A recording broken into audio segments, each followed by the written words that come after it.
best late-night conservative talk show in America, Sackheads Radio.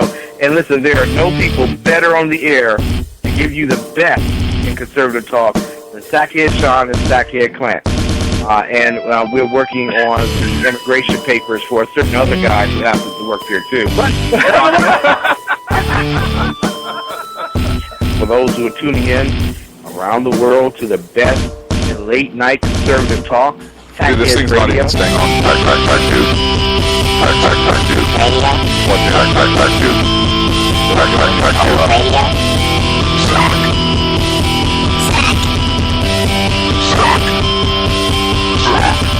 The best late-night conservative talk show in America. In America.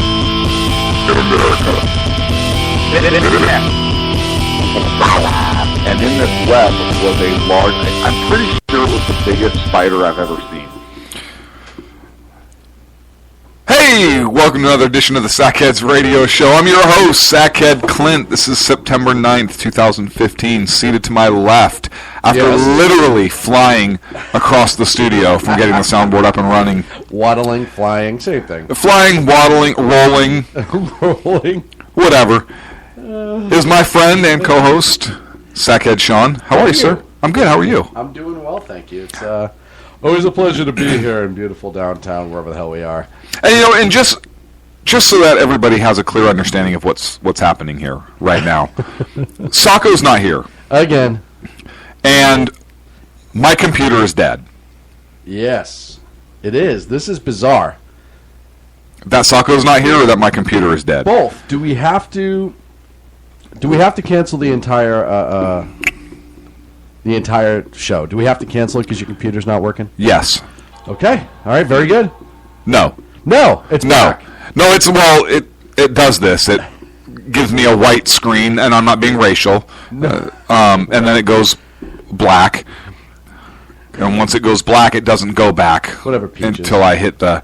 No. I'm not Peaches. Although we do have a great movie idea. We have a phenomenal movie idea, but we can't talk about it.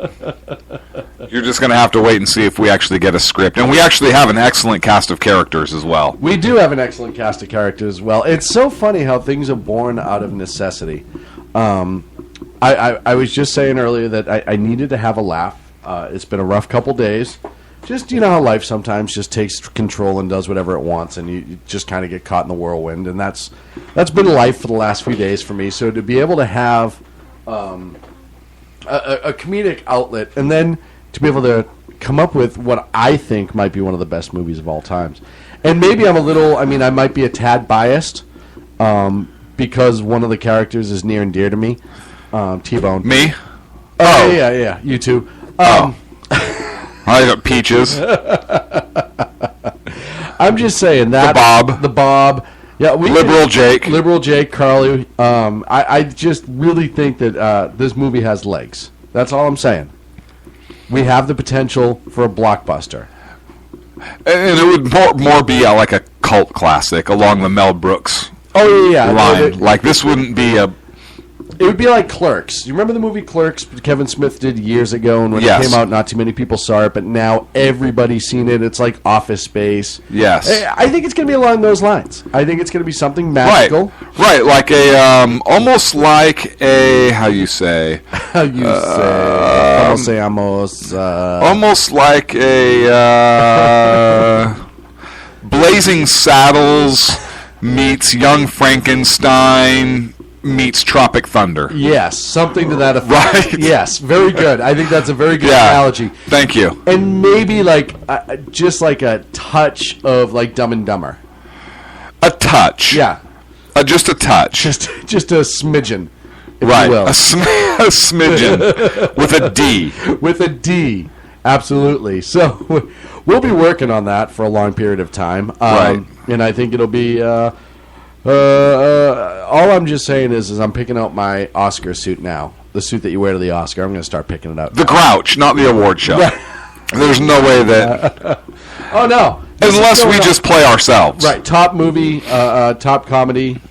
I think the potential's there. It would be better if we just had a camera and followed all of these characters around in real life.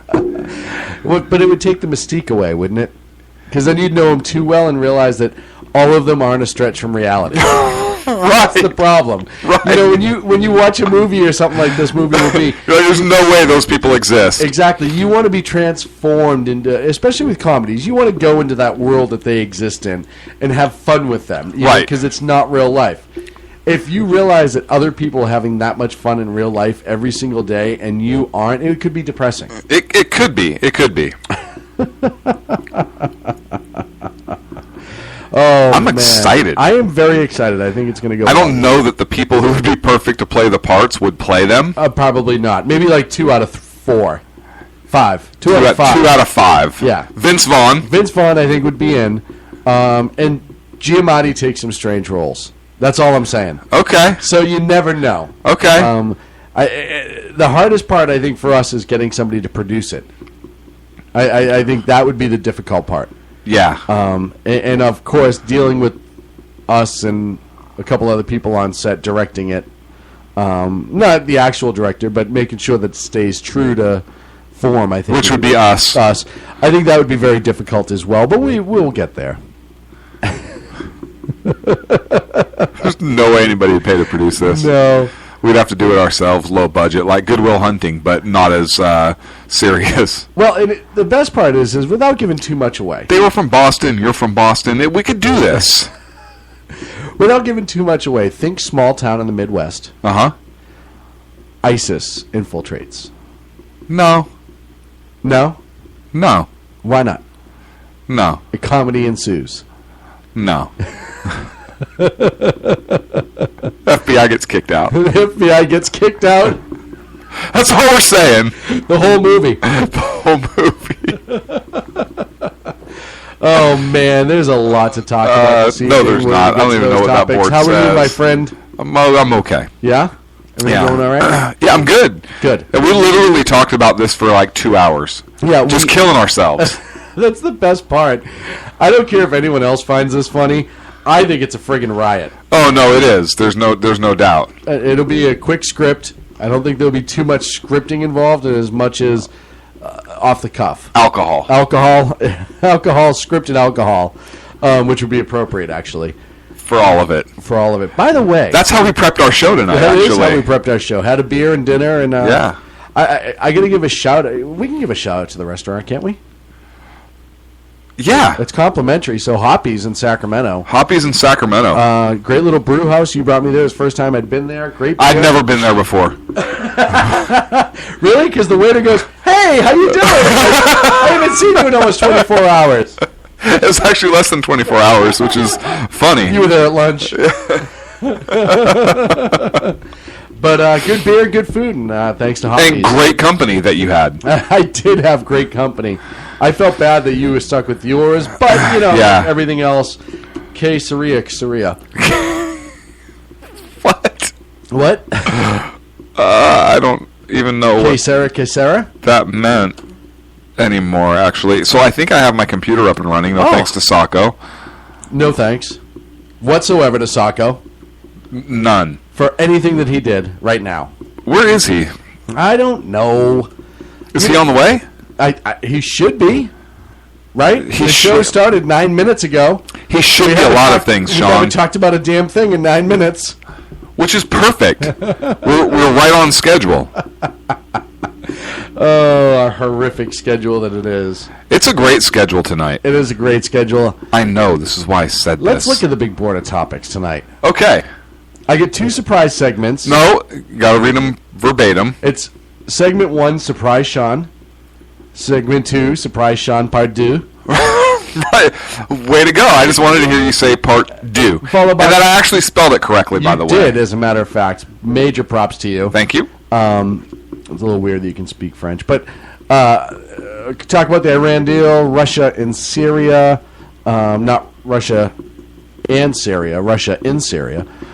Clinton block, and then we'll wrap up the show with something to make you feel warm and cuddly on the way home. So, got a lot to talk about. Which is Sean's hairy belly. It is warm and cuddly. This is why we're going to talk about it. Throw it right over to my good friend Sackhead Clint for the first segment of the show.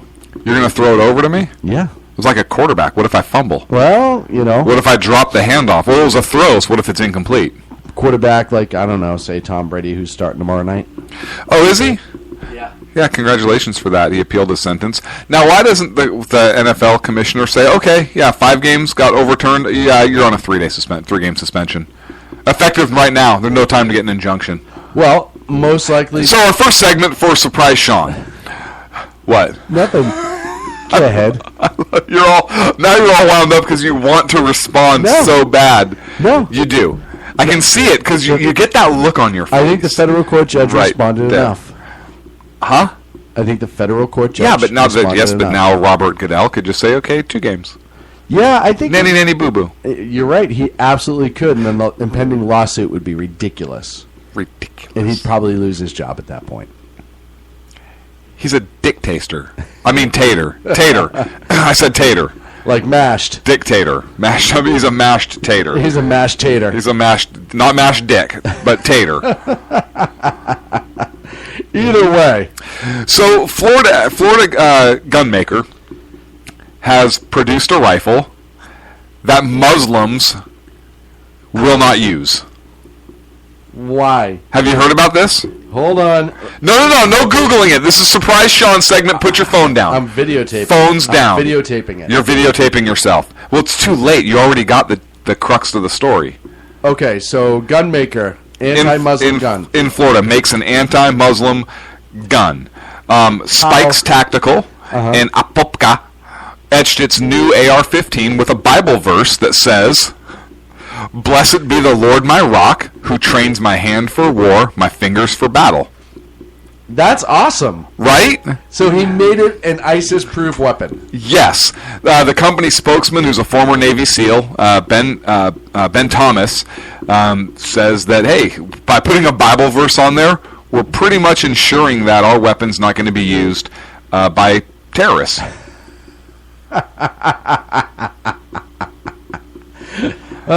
That's awesome. It's called the Crusader, Well, why wouldn't it be? right? And he's saying, the gun's not racist. We didn't say no Muslims. Right.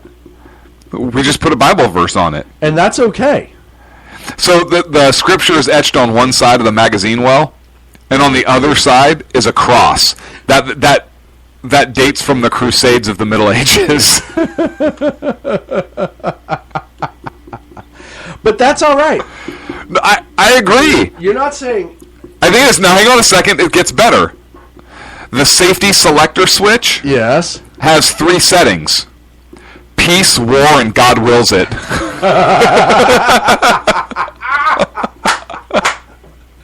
You were videotaping. Oh, that one I... Come on! Too long! That was too Come on! That is awesome! God wills it. Yes. All right, guys. Selector switches to God wills it. God wills it. We're going in. God wills it.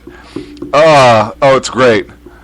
So the Council of American Islamic Relations Is of Florida, as hell. they responded. Nest of Hornets. They responded and they said, quote, "Sadly, this manufacturer's fancy new gun won't do anything to stop the real threat in America, the escalating problem of gun violence. That's the problem. Huh? This is just another shameful marketing ploy intended to profit from the No, he didn't say that. Profit from the promotion of hatred, division, and violence." Now, what if Yep. this gun had a picture of the Prophet Muhammad on it? Then they could profit from the Prophet. You could profit from the profit. Right. And probably double your profits at that point. Right. And then Only if a prophet was holding the prophet. Right. Which they wouldn't do. this is very true. They couldn't do. Right. Or manufacture the weapon in pig's blood. Right? Dip every single weapon in pig's blood. Every weapon that comes out of our shop All the steel's cooled in is pig's blood. yes, dipped in pig's blood, and then we clean it so it functions. I love that CARE actually respond. Here's the best part about this. Yeah. If I'm CARE and I'm really serious about my cause, I wouldn't even respond. I wouldn't even acknowledge that it existed. Only because at the end of the day, I personally would be mature enough and intelligent enough to go, the argument's pretty plain and simple, right? There's nothing Right. on there that says we can't we would choose not to, given the choice. Right. So I'm not going to have this. I'm not even going to acknowledge. Hey, what do you think about the gun? You mean somebody else did put a weapon together and sold it? Okay. Well, it says something about Christ. Okay. Okay. We're going to build one that says Right. Die infidel. Okay. Whatever. Yeah. And that would be their right, whether I like it or not. It would be their right. But no, and this is where CARE, I think, pisses a lot of people off in this world, is they always feel because somebody insinuates that it might be Muslim related, they have to get right in. Right. And then redirect. The real problem isn't terrorists trying to kill people. The real problem it's gun violence. Right. Not violence. Gun violence. We don't use guns for violence in this country, or we usually blow ourselves up. Right. Cut people's heads off. So what if we say stop the suicide bombing violence? Ooh. Stop Muslim extremism. Stop gun violence. Stop Muslim violence. Yeah. Oh, well, which you would think they would be for stopping the Muslim violence. Hey, why don't we start a movement, Jewish Lives Matter? Ooh. JLM. Jewish lives do matter. They do. To us, all lives matter. All lives matter, very much right? So. Yeah, well, I'm going to get back to CARE and the gun thing for a second. Okay, go. But these a-holes have nothing better to do. They're a-holes. CARE are a-holes. I don't care. You don't care. You don't care. I don't care. C-A-R-E. If you did care, we'd have an issue. You know, I just, like I said, I would not mind CARE if their approach wasn't to attack everything that they deem as an insult to Islam. Almost literally. Sometimes very literally. What? Oh, there's no, it's never been a linked attack to CARE and terrorism. How dare you make that analogy? Oh, okay. But, you know, if CARE's whole thing was to actually, you know, promote the good word of Islam, or not even get involved in the political, just say, no, you want to know about it's Islamic relations. If there are organizations that want to know how to work with maybe mosques or Islamic group or whatever, you know, do that sort of thing. Talk about the good things that some mosques do, and I'll be they do go out in the community, in some communities, and work in gardens and all this other stuff, and clean up their community. All the things that they should be highlighting, that every organization highlights when they do to show the good that their organization is doing. Yeah. You never hear about that crap. You don't. And, you know, this kind of segues into a whole, they talked about the whole gun violence thing. And we actually did a thing where the police chief, James Craig in Detroit, was saying, hey, arm yourselves, the citizen. And as kind of an aside to that, crime has dropped by 12% in that city since he started doing this. And he did a survey of 1,800 felons. And in that survey, Chief Craig discovered that, quote, armed citizens were the biggest fear of those felons. Amazing. Amazing, right? So, you know, and this is Josh Earnest, if you recall, after the two reporters were shot on camera. Yeah. Of course, the White House came out and made a statement urging Congress to pass legislation to reduce gun violence, right? Again, never let a good tragedy go to waste, Absolutely right? Or a good not. crisis go to waste, and they called on it. But just as kind of an aside, because it's weird how we just compared the White House to CARE. Anyways, I digressed. We should call them and get their reaction. Could you imagine if one person exercising their Second Amendment right had been armed in a lot of these circumstances, in a lot of these situations? And Detroit is proof right there. Right. A 12% reduction in crime rate, 1,800 felons interviewed and questioned, saying, no, armed citizens are by far their biggest fear. Right. That's a reality. And I want to go back to the gun thing, to this gun maker who put the... You mean the Patriot? The Patriot who put the Bible verse on the weapons and the cross. The reality is there are a lot of things out there that bear crosses and Bible verses and other aspects of Christianity, Judaism as well, and other faiths and religions. Why aren't they speaking out against those? Right? Why aren't they having a problem against those? Yeah. You know, I don't understand, because it's a gun, and this is obviously anti-Muslim. Well, no, it's not. It could just be pro-Christian weapons. And that's okay, right? Right. There's nothing wrong with that whatsoever. Nope. So to assume it's an anti-Muslim... It doesn't say death to Muslims. Right. It doesn't say death to it will anybody. not be used by radical Muslims to hurt anybody. Right. Probably. Probably. Right. I mean, or if they read it and inspect their weapon first, then probably not. God wills it. But yes, that's awesome. I think that is such a great selector switch. So just absolute jackassery out of care once again. So, yeah, but the big story again, kudos to the gun manufacturer. Absolutely. Great job. Way to go, capitalism. Absolutely. I would love to purchase that weapon. Unfortunately, I live in California. Right. Now, Surprise Sean Part 2. You may have heard this story.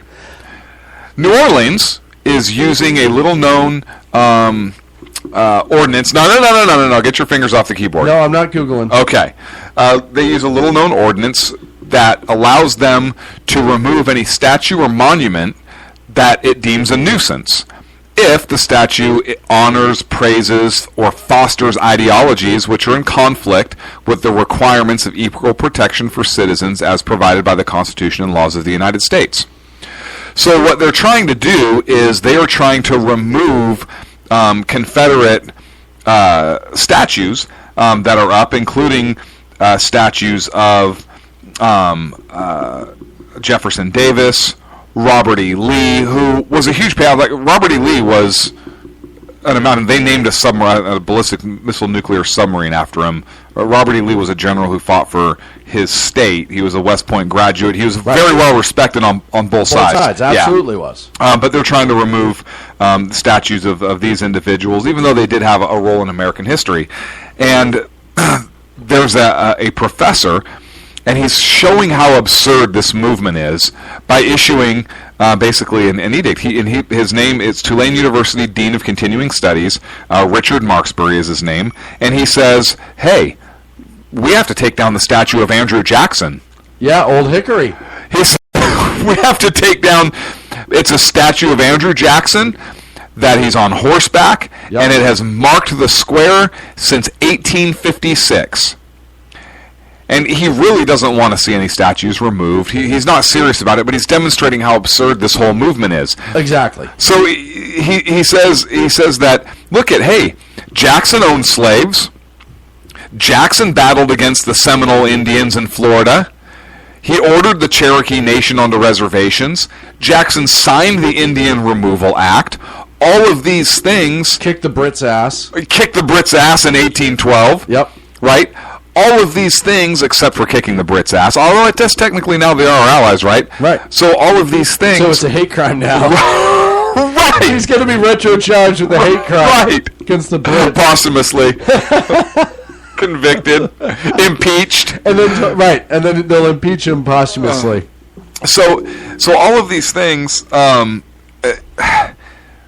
he says you have to remove these statues, and it shows how ridiculous this Confederate movement is, to remove these symbols, because you can't judge, and I think this is his point. You can't judge the actions of historical figures through contemporary standards. Absolutely not. You can't do it.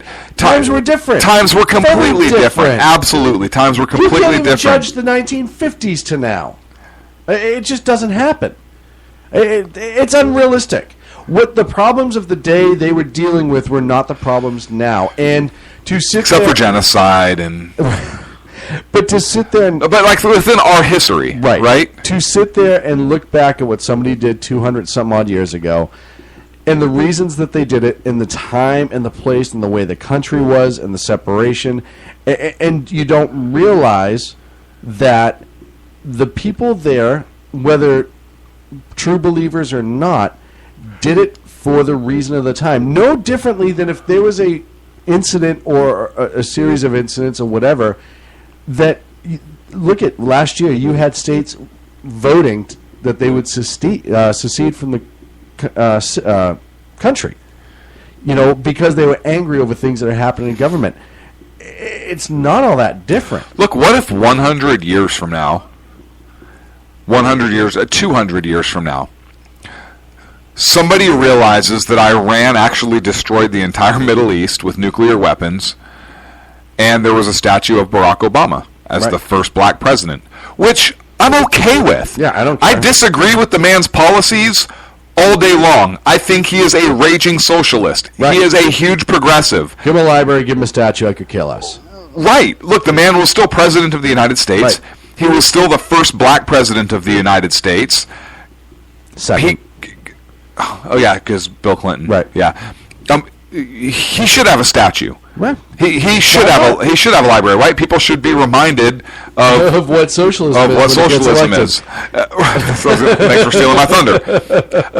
But what if somebody decides that, well, he ruined everything, and so they want to remove a statue of him? Or it's absurd to me, and I think that this university professor, again, Richard Marksbury, kudos to him for showing the absurdity of this movement through making this comparison. Well, and like everything else, Now, did you know about this? I did story? not, so I'm glad you told me. Okay. It's a ridiculously stupid idea. This whole destroy everything that was ever once Confederate is ridiculous. Listen, you can have state heroes, and the things those individuals did as individuals can Except be Margaret amazing. Sanger. We need to remove her statues. Right. Let's get rid of Margaret Sanger's statue. Because genocide has never been a good idea. Right. No matter what she says. And there are other people. Listen, if we're going to go off of what offends people, I would say let's outlaw pictures of Che. Let's outlaw Right. pictures of Mao. Right. Let's make sure nobody ever drives around with a hammer and sickle. All those things offend me. Right. And the Cold War is over.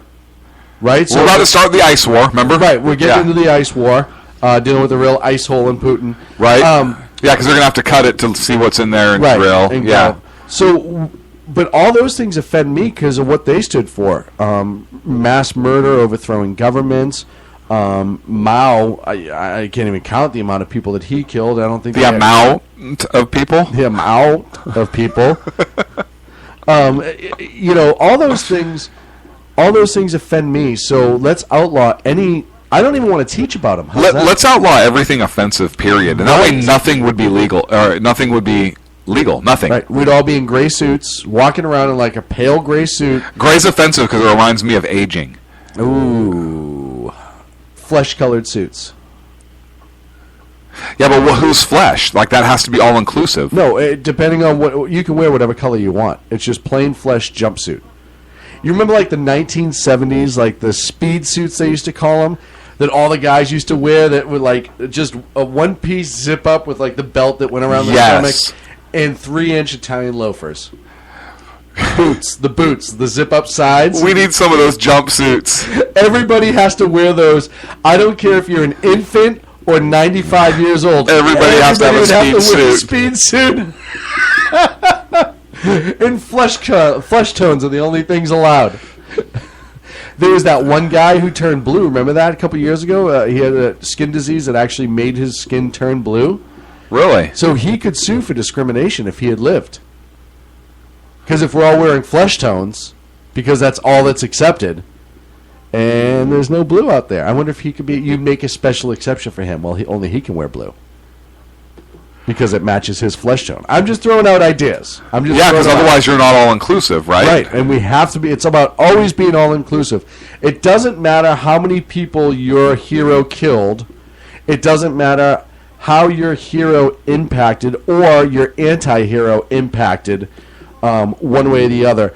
We don't want to learn from history because history's stupid and icky. Let's just talk about now and what we've learned now, and not why we know what we know. Oh yeah, that's exactly what I'm talking about. The Italian speed suits, baby.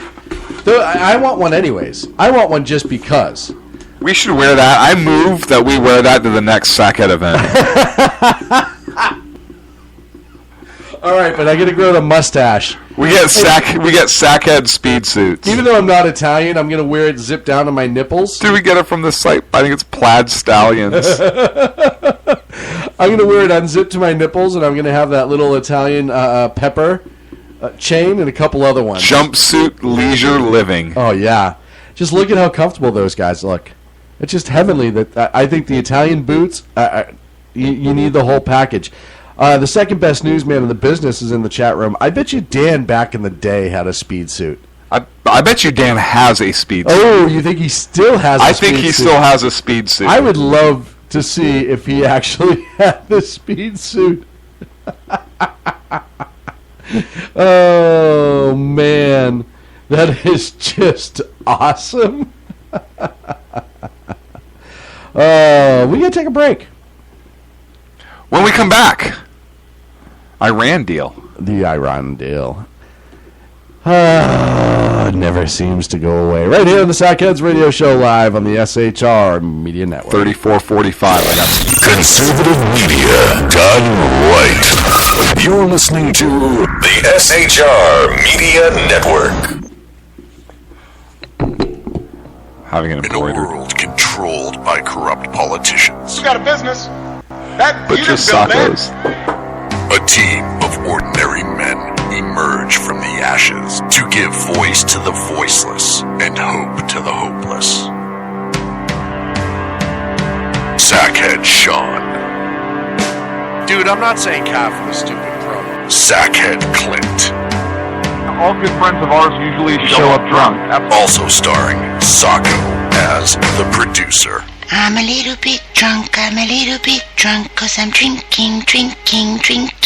They are the Sackheads Radio Show. Every Wednesday at 8 p.m. Pacific on shrmedia.com.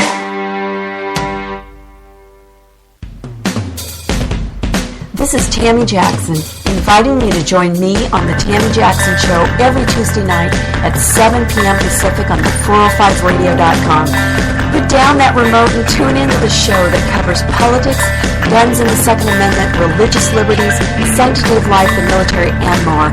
I host newsworthy guests and work hard to be a conservative radio show that's not like all the others. So save Tuesday nights at 7 p.m. Pacific from me, Tammy Jackson, on the 405media.com. Who listens to the Andrea Kaye Show?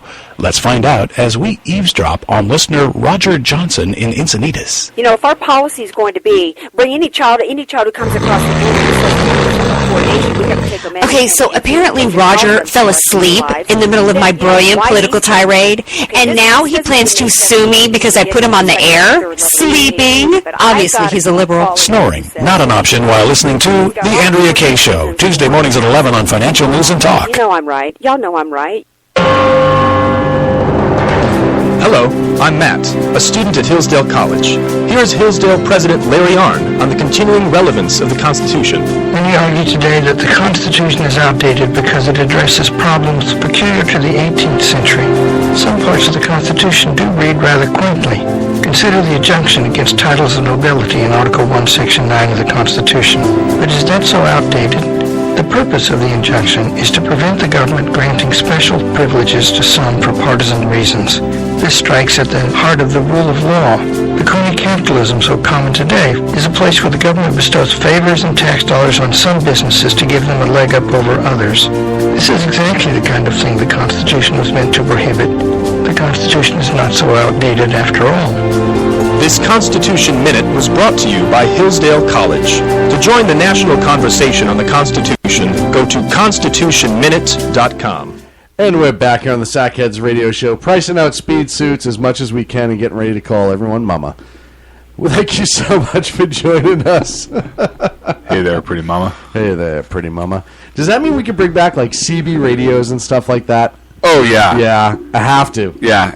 And watch nothing but Fall Guy reruns. Oh, dude, I am there. If it's anything with Lee Majors? Oh, yeah. Fall Guy, Dukes of Hazzard, Chips. There's some other great shows out there. Oh, gosh, what is it? Baba Black Sheep. Baba Black Sheep. No, Chico and the Man. SWAT. 18, that's another great one. That was 80s, though. So was a Fall Guy. Fall Guy was right on the cusp. Fall Guy was late 70s. Right on the cusp.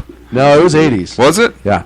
So you have that. There's some great, but that was right in the era, 79, 80, 81. Yeah, there's just some unbelievable Hill shows. Street Blues. Hill Street Blues, Starsky and Hutch. Barney Miller.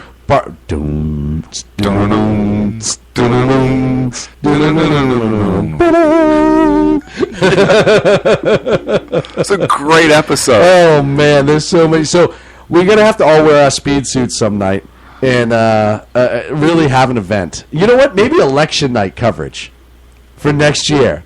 Maybe that'll be our election night uniforms, is the speed suits and Yes. the Italian loafers.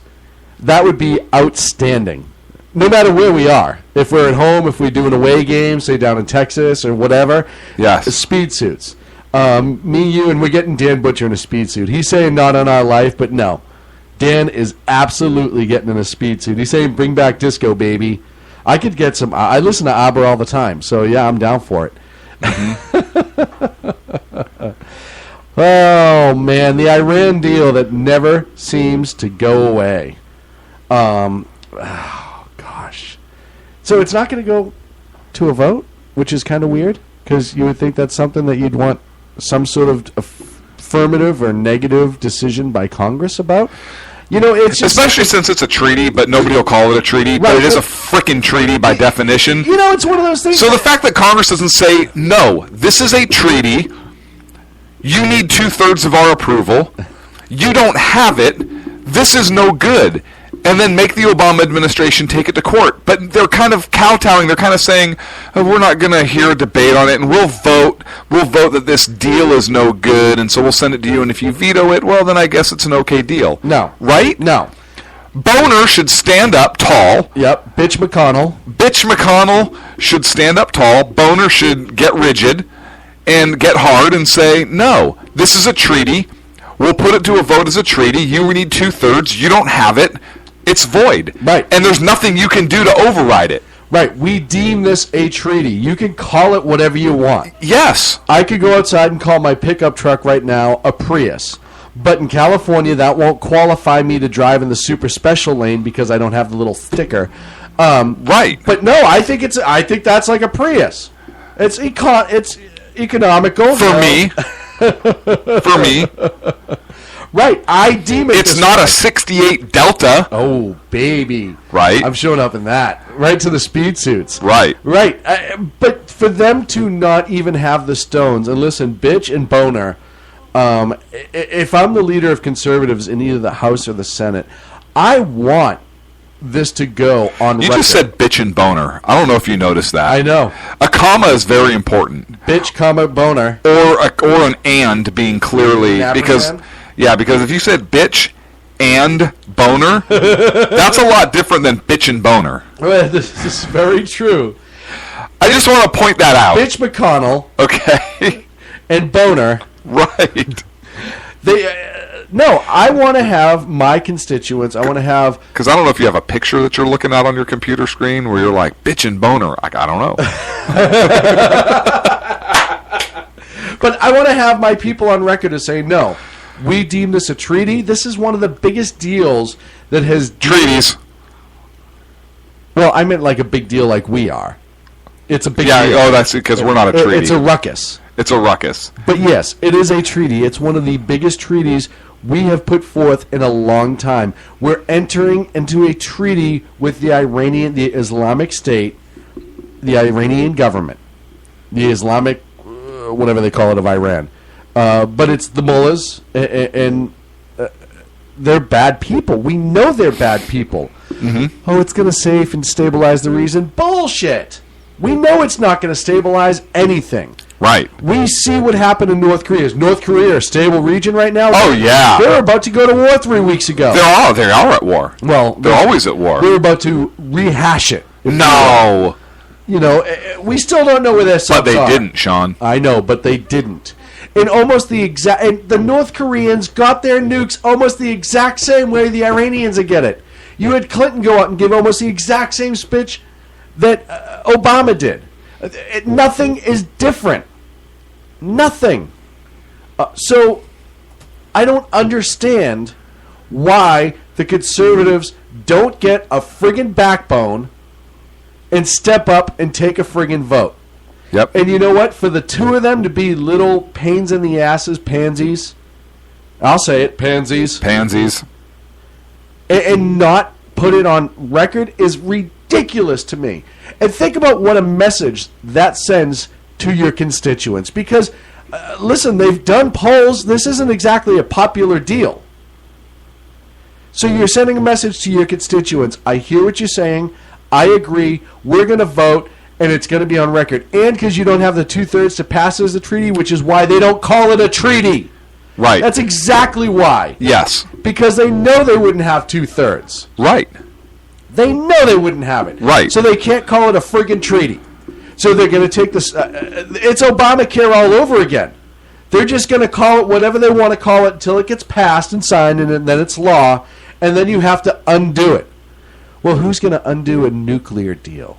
Who's going to undo Obamacare? It sounds you're taking health care away from all these people. And the same thing with the nuclear deal. You're putting the nukes right in the hands of the Iranians if you try to remove it.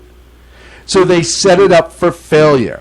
And this Congress doesn't have the stones to go out there and say, screw you. So let me ask you this. Go. How was this agreement reached? Just through what? Through what process? Negotiations. Okay. And is this agreement, is it oral only? Or is it, how in what form is this agreement? Well, I don't know.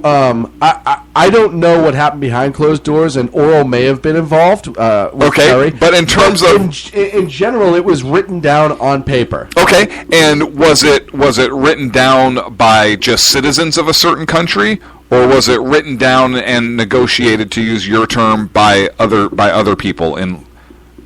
It was negotiated by a group of countries with the country that was the threat. So with a group of countries, so representatives, political authorities of certain countries. Sovereign nations? Absolutely sovereign nations. Okay, so hang on. Let me read the definition here of a treaty. Oh.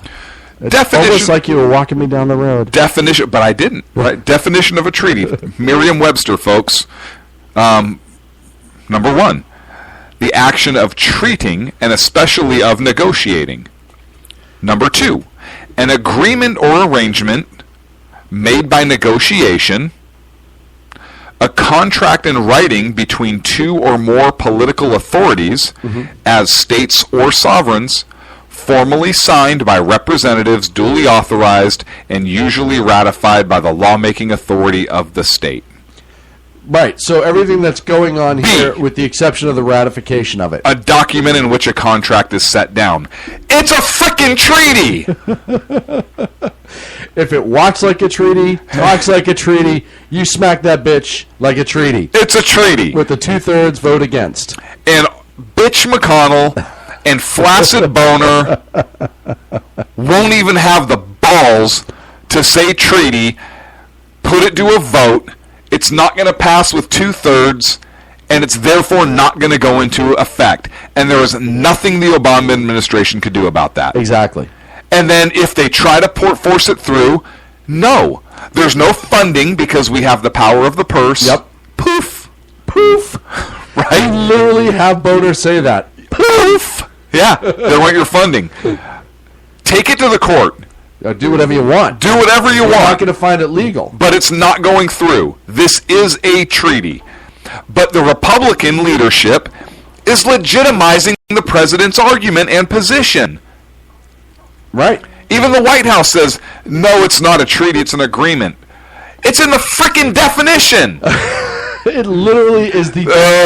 This isn't a treaty. Listen, this is a written document that was agreed and negotiated by authorities from various states and sovereign nations and was formally signed, and so it's an agreement. I'd like you to put your definition of Merriam-Webster for treaty. Yeah, it's totally different from that. This is like, do you remember in sorry, I'm so fired up right now.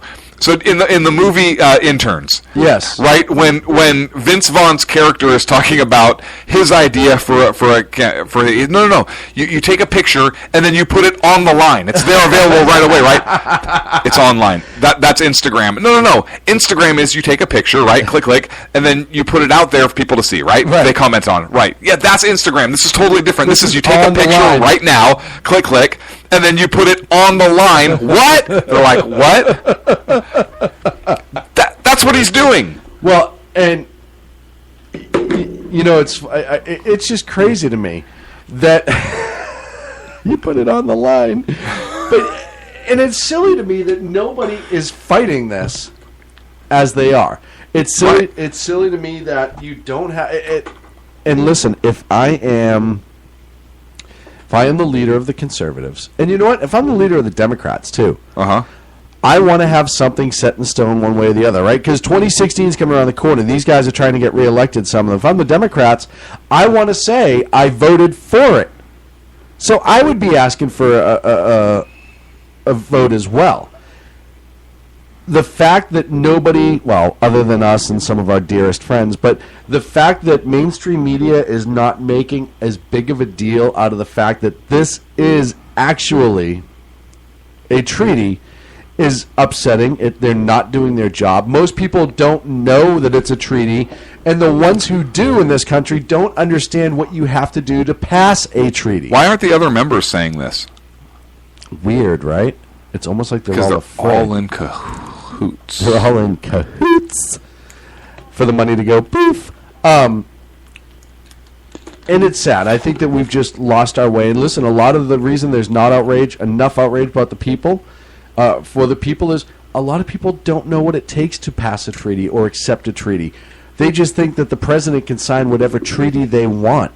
And it's really funny, though, because when Congress tried to pass the something with, what was it, Israel last year, and they kept trying to say it was a treaty and that it wasn't approved and blah, blah, blah, blah, blah. They had no problem talking about what a treaty was then, and I can't even I can't remember what it was. I wish it was a letter or something, right? Yeah.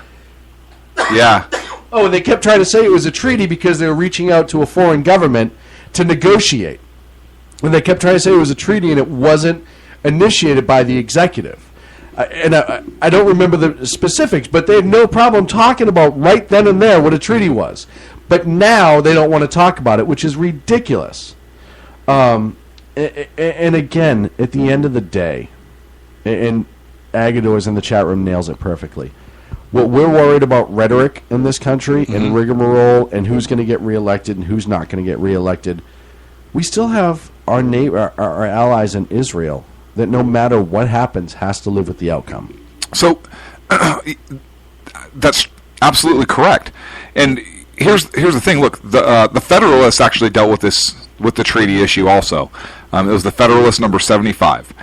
And what it said, it basically says, look, the constitutional requirement that the Senate approves a treaty with 2/3 means that successful treaties must gain support that overcomes partisan division. The 2/3 requirement adds to the burdens of the Senate leadership and may also encourage opponents of a treaty to engage in a variety of tactics in hopes of obtaining sufficient votes to ensure its defeat. The Senate does not ratify treaties. The Senate approves or rejects a resolution of ratification. This is from the Senate's website. Well, yeah, but the United States Senate website, if you go to treaties and click on it, they quote Article 2, Section 2 of the United States Constitution, and they quote Federalist number 75. You're assuming they read that. It's on their freaking website. Well, we have stuff on our website that you've never read. This is true. This is true. Some of it you wrote. So I know. Doesn't mean I have to read it again. Exactly. But, oh, gosh. It's just frightening to me. And at the end of the day, it's all political jargon and political tap dancing at the expense of our friend Israel. And look at, like I said before, it's not like Iran is going to be this little island nation all by themselves, who has no ability to develop a nuke. No, there's all these countries that want to help them out and make money off of it and want them to have it. Right. You know, and so it's absolutely frightening. And, you know, Dan was joking in the chat room, but he said, you know, Obama and Kerry said it's not a treaty, so we should trust their judgment, hold hands, and sing Kumbaya with James Taylor. Yes, and we will also have to do that with Israel after Iran drops a nuke. You know, we better send James Taylor over there to sing because it's going to be disastrous. And here's the funniest part is to destroy Israel, they don't need a lot of nuclear fuel, as firefighters call it. Sorry. It's grass. It's fuel. It's fuel. It's fuel. So sick of seeing that on TV. I don't care what's on fire. When they call it fuel, I just giggle. Go rescue a cat. And cook a tri-tip. But reality is what it is. That the fact that we're enabling. It's going to be 10, 15 years down the line before they can do any sort of nuclear weapons. Yeah, and you're not going to be the president when Iran falls. Or, I'm sorry, when Israel falls. Right. You've literally kicked this down the road, and that's only if it actually takes them that long. And the Ayatollah sent out a tweet today, and this is exactly what he said, and thank you to Dan for posting this. Don't say I did not warn you that we intend to take Israel sometime in the next 25 years. That was sent today by the Ayatollah of Iran in a tweet. And these lawmakers were still, Oh, no, we can trust them. Oh, come on, they're just spouting off. They've only been spouting it off and trying to kill them since they've took power in, 76, 78? Yeah. They fund Hezbollah and Hamas to regularly attack Israel. Yes. You don't think that these a-holes are going to do it? Yes. You're out of your mind. Yes. If they could get through their air defense systems, they would have attacked them already. It's ridiculous. It's sad. It's an afterthought. But we've been set up for this, right, by this administration. Look at, before they even started negotiations of this treaty, look at the view that this administration has put on Israel. Look at how they've tried to twist Israel, 79, thanks, Dave, into this monster. And when they were in the war with Palestine last year, we asked them to hold back and go easy and blah, blah, blah, blah, blah. Why don't you friggin' ask Palestine to stop throwing rockets at them? You know, everybody wants to point as Israel as the aggressor in the region. Meanwhile, they wouldn't bother anybody if nobody bothered them. But when they defend themselves, everyone goes batshit crazy over it. Yep. So how do you think, and I can tell you already, how do you think the world will react when Israel puts planes in the skies and bombs their nuke facilities? Oh, they'll go nuts. Right. How dare they? They're just destroying the electricity of those poor people. We had a treaty. Nobody's ever broke a treaty before. Oh, you didn't have a treaty because it didn't get ratified by It'll be Congress. called a treaty then. Oh. We had an agreement with those people. That's an IOU. That's as good as money. You know, it's just insane. But nobody wants to deal with the problem. And I hate to say it, Iran isn't even the problem in this right now. It's our own government. It's our Congress for not taking the president to task, and it's the president and Lurch for not doing this the right way. And giving everything up to get, they never even tried to get anything. And listen, if we walked away and essentially this treaty was they can pursue small nuclear power. However, anything over this number, we bomb them. And that's in the treaty. And there's no United Nations interference. There's no IAEA. Nobody can stop that. They've signed it. We've signed it. Everyone's happy. So they want nuclear power on a small level. We're going to allow them 4 centrifuges and 1 power center because that's all they really need in their Greater Tehran area. Have you noticed that even some of the Democrats that have said that they're going to support this deal, they've kind of added little caveats to their support? I'll support this if we have reservations. Well, yeah, right, like Senator Casey. Yeah, we have deep reservations. Are you saying that to give yourself an out later on? Oh, of course. When this goes sideways, I supported it because I actually wanted to trust him, but I said at the time I had deep reservations. Right. You know who else has deep? If you have frickin' deep reservations, then don't support it. First of all, reservation's something you make at a restaurant. Right. You have friggin' problems. You got problems. You know, let's stop being cute about words. And apparently Iran ain't one. You get 99 problems, but Iran ain't one. You got 99 problems, and bitch McConnell ain't one either. So I guess a bitch ain't one. Because he's going right along with you guys. And there's 100 in the Senate. Right. Right. You see my ironicy.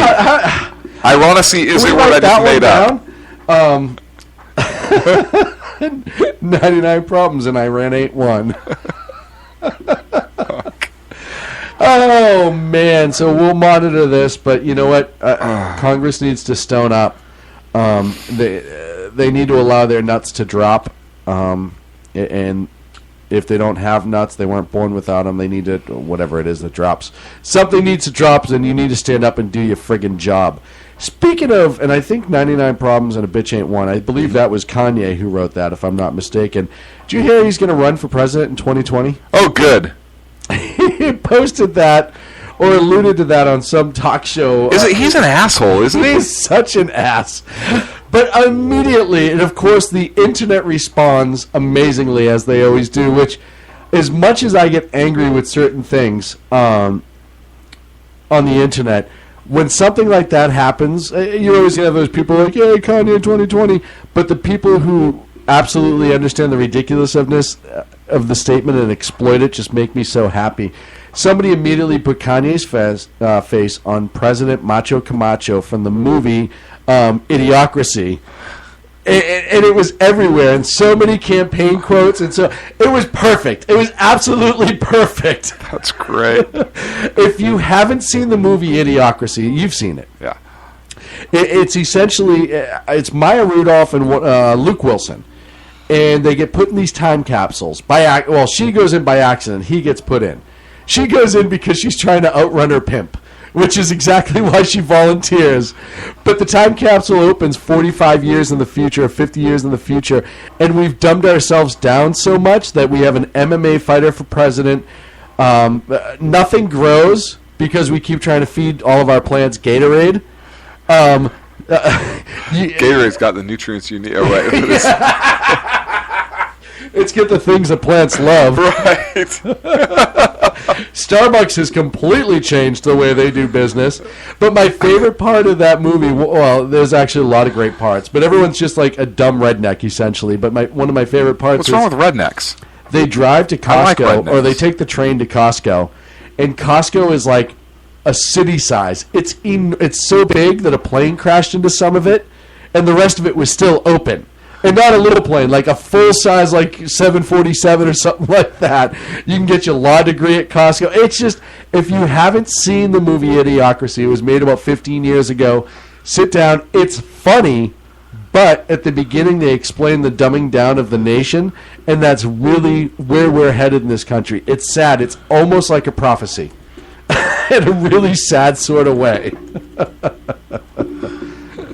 Welcome to Starbucks. Would you like a latte and a tug job?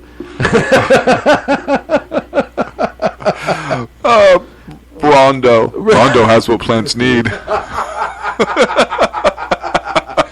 Well, you got to put water on that stuff. The stuff in the toilet? It's just so awesome. Do you know what Brondo has in it? Yeah. It has what plants need.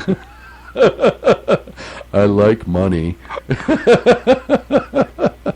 Classic movie. The Thirst Mutilator. The Thirst Mutilator. And then the president was President Camacho, right? I think so. Yeah.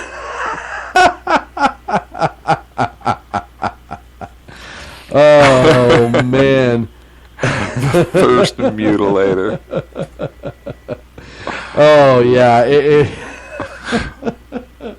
Idiocracy. Oh, man. So we get a... Do you know Brondo has its own website? Does it really? Oh, yeah. There's one scene, and I won't explain it, but at one point... Oh, dude, that's awesome! What's the website? Brondo.com. BRONDO.com. BRAWNDO. Oh, BRAWNDO.com. One of my favorite parts of that film is when he's sentenced to death, and he has to drive, and it's a demolition derby.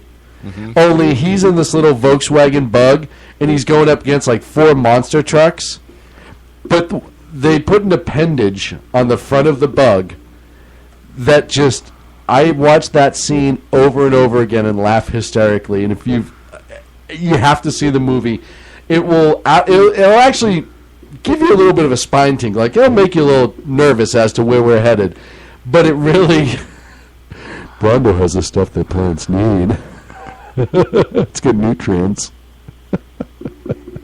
And you look at now with all the monster and the power... And this was 15 years ago, right? Yeah. So you look at the power drinks that are out there now, 5 Hour Energy, Monster, blah, blah, blah, blah, blah. It's not that far away. It really isn't. It's scary. This website is just ridiculous. It has ridiculous headings like Brondo sponsored hamster to run across the United States. Hamsters are good at running. The only thing that makes them win at running is Brondo. It's got what hamsters crave.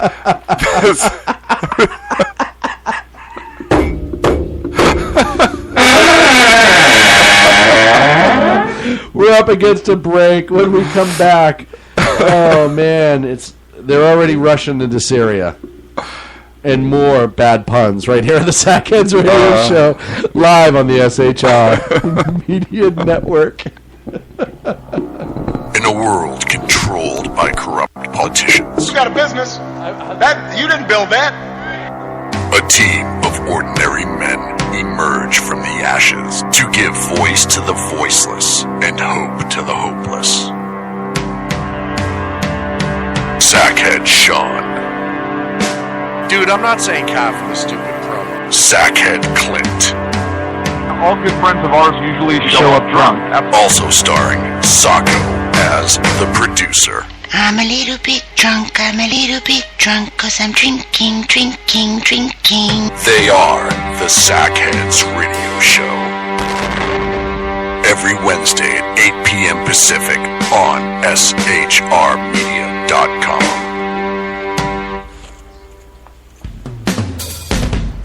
This is Tammy Jackson, inviting you to join me on the Tammy Jackson Show every Tuesday night at 7 p.m. Pacific on the 405radio.com. Put down that remote and tune into the show that covers politics, guns and the Second Amendment, religious liberties, sanctity of life, the military, and more. I host newsworthy guests and work hard to be a conservative radio show that's not like all the others. So save Tuesday nights at 7 p.m. Pacific from me, Tammy Jackson, on the 405media.com.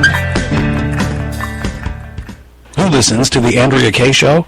Let's find out as we eavesdrop on listener Roger Johnson in Encinitas. You know, if our policy is going to be bring any child who comes across the border, we have to take them in. Okay, so apparently Roger fell asleep in the middle of my brilliant political tirade, and now he plans to sue me because I put him on the air, sleeping. Obviously, he's a liberal. Snoring, not an option while listening to the Andrea Kaye Show, Tuesday mornings at 11 on Financial News and Talk. You know I'm right. Y'all know I'm right. Hello, I'm Matt, a student at Hillsdale College. Here's Hillsdale President Larry Arnn on the continuing relevance of the Constitution. Many argue today that the Constitution is outdated because it addresses problems peculiar to the 18th century. Some parts of the Constitution do read rather quaintly. Consider the injunction against titles of nobility in Article 1, Section 9 of the Constitution. But is that so outdated? The purpose of the injunction is to prevent the government granting special privileges to some for partisan reasons. This strikes at the heart of the rule of law. The crony capitalism so common today is a place where the government bestows favors and tax dollars on some businesses to give them a leg up over others. This is exactly the kind of thing the Constitution was meant to prohibit. The Constitution is not so outdated after all. This Constitution Minute was brought to you by Hillsdale College. To join the national conversation on the Constitution, go to constitutionminute.com. And welcome back to the Sackheads Radio Show, live on the SHR Media Network.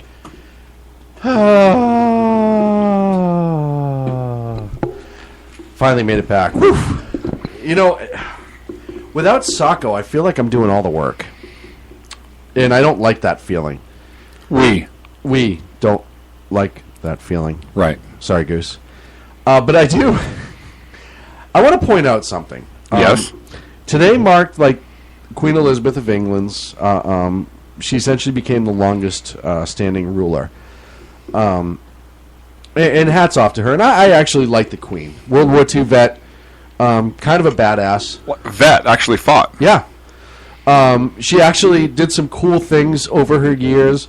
One of my favorite is a couple in England sent her a wedding invitation as kind of a joke. Like, hey, and she showed up. She's got a good sense of humor. She's witty. I think she's a good person. She did a lot to free a lot of countries that were under England's rule. Lots of countries, actually. Millions of people that she allowed their own sovereignty. And some of them so much that they even chose to keep her as the head of state in their country. She's also the head of armed forces and head of the Church of England. Yes. Kind of like a pope. Kind of. Like in her own way. Like a puppet. Yeah. And the, even Scotland, when they were trying to pass their referendum last year, said that if they seceded from England, they would still keep her as the head of state.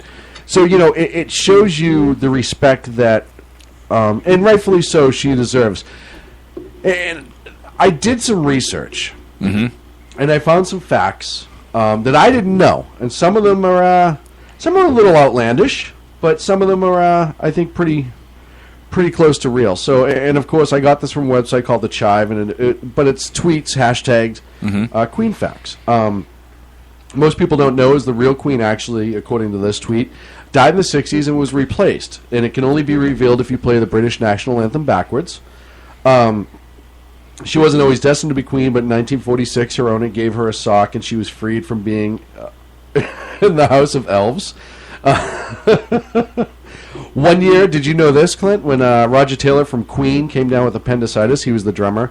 She actually played drums on and filled in for them, including playing Fat Bottom Girls. She's credited on that track as Liz Taylor. That's pretty impressive. She's got so many ribbons. She now slices strands of fabric on instinct and must be restrained from her staff. Well, after you do that, right, your body just starts to do things automatically. Without her white gloves, completely adhesive, she'll stick to anything. So she has to wear them. Her digestive system is a completely complex system of 4 stomachs and can completely digest a diamond. After she will sleep for up to 6 days. The Queen likes to hold... I didn't know this, but it must be cute and adorable to see. The Queen actually holds out her crown to Prince Charles, and just before he grabs it, she likes to swipe it away, and then they all laugh for hours. And I can see that. Yeah, I can actually see that one. Yeah, she's mischievous. She likes to have a little bit of fun. She's got a good sense of humor. She's actually 2 separate queens stacked on top of each other, and they rotate who gets to be the head every couple years. I'm not going to read that one. Did you know the Queen actually thinks that Prince Charles is too quote-unquote street in order to be king? Okay. He's pretty ghetto at times. A little bit, yeah. So this one, and this is something I really want to try someday. If you're able to catch the Queen in a salt circle on a full moon, she'll actually grant you 3 wishes. She does have magic abilities, so that's kind of Which is why she's remained in power for so long, I think. She's one of the only people on the planet that can actually break a swan's arm, which most people don't even know where the swan's arm is. But she does. She does, right. Right. She rides a unicorn. The only person known to have ridden or seen riding a unicorn. And this one, you know what? They documented it, and it was such a tawdry movie, but only a few people saw it. But it was when the Queen had that little out-of-marriage romance with Leslie Nielsen. Right. Right. They were caught on tape, and it was in California at an A's game, or just before an A's game. So of course, because good things happen at A's games. So a little bit of drama in the long tenure. Leslie Nielsen. Was that the first Naked Gun? That was the first Naked Gun. That was absolutely incredible. With Priscilla Presley. Nice beaver. Thanks, I recently had it stuffed. But, seriously, hats off to the Queen. I hope she continues being healthy and really a great person. If you've ever read her history, especially World War II, she was never meant to be queen. A lot of weird things did happen. Was the movie Elizabeth about her? Good call. Good job. See? I didn't know you was keeping up on your Queen Elizabeth history. Oh, yeah. But she's really... England has changed so much under her rule, coming out of World War II, where they were still rationing when she came to power, to being prosperous. Not everything was great. There was a lot of conflict. There was a lot of war. A lot of infighting. Of course, the death of Diana and other people. And she's always dealt with it with integrity and grace. And there's a reason why there are people all over and it's funny, the generation before us and so on and so forth, when they really saw her in her heyday, my mother, my grandparents, a lot of people, and of course my relatives immigrated through Canada, from Ireland and Wales, so to hear them talk about the Queen and how gracious she was and the things that she's done and how intelligent, what a good leadership, and even in times of tragedy, when you talk about the 7/7 attacks years ago in England and other incidents, and just she's been that stabilizing force, and really it says a lot for her. So I wish her well, all jokes aside, and I hope she continues to be healthy. And she is the head of the armed forces. Yeah, she doesn't screw around. No, the Queen is so, and I think she can dissolve. Can she dissolve Parliament? Does she have the power to dissolve Parliament? I believe so. I think she does, but she can. But how awesome is that, right? The Queen, like Parliament, can do all this stuff, and you're out. But I control the military. And you're out. And I'll tell you what. There's it's really a trend, and I didn't know this, and I read this somewhere, and it's really a trend. Apparently, there's like 20 to 24-year-olds of certain ways in America that apparently have crushes on her, and it's called queening, I believe. So that's something that needs. No, that was a band, right? No, that was something else. The Supreme Court ruled on that recently. That was something totally different. Was it? Yeah. I'm not familiar with it. Speaking of which, because I googled queening, but I have safe search off, and something completely different came up. Did you know? And through all the research I did when I was reading about the Queen today, and I actually did research about it today, but when I was reading about this, what I didn't know is before Princess Diana died, when she was younger, do you know Freddie Mercury from Queen? And I love the band Queen. They're just an awesome band. Actually dressed her up like a dude one night and took her out clubbing. No, they didn't. It's all over the place that Freddie Mercury absolutely did that, because he did have a good relationship with Diana, and she was known to sneak out and have fun. Really? So yeah, it would not shock me. I mean, it's like everything else; it could be an urban legend, but there was a lot of stories and a lot of people that said it absolutely happened, including I think Brian May from Queen, the guitarist for Queen, substantiated it. So his preferences aside, Freddie Mercury was awesome. Oh yeah. I mean, he was crazy. He loved to have fun. He was an amazing singer. Mm-hmm. One of the few extremely unattractive human beings that can front a major rock band and still be some sort of symbol. And Mick Jagger. Yeah, Mick Jagger. Yeah, I'll never understand that. But yeah, so that was one of the funny things that I thought that would be. Look, speaking of queens and unattractive frontmen, I want to talk about Putin. Great segue. Thanks. So, Russia is continuing to build up their military forces in Syria, and this is obviously causing some concern here in the U.S. The Iranian deal doesn't, apparently, but this buildup does. And they're looking. There are several Russian AN-124 Condor cargo planes that have been landing, which are enormous. Yeah, they're ridiculously large, and they've been landing in Syria, and they've been offloading troops, Russian Marines, armored vehicles, and equipment. And there's a huge buildup. And the thought is that they're there to support Assad's forces. Of course they are. They've come out and admitted to it as of today.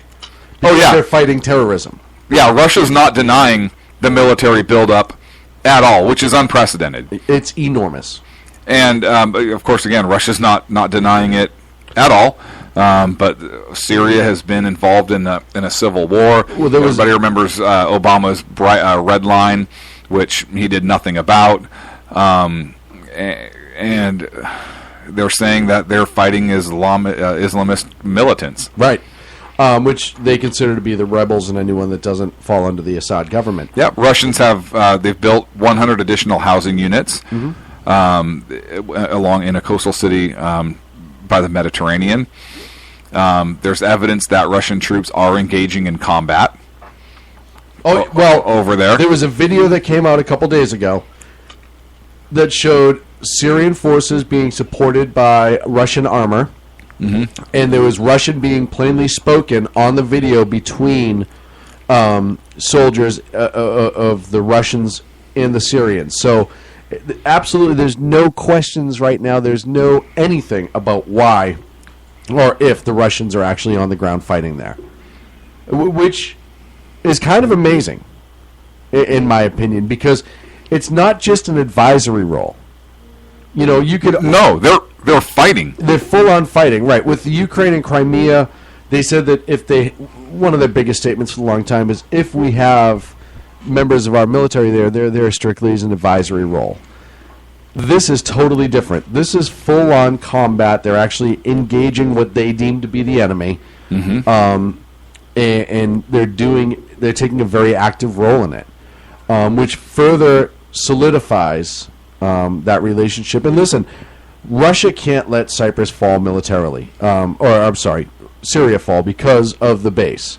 They have that base there that's strategic to them.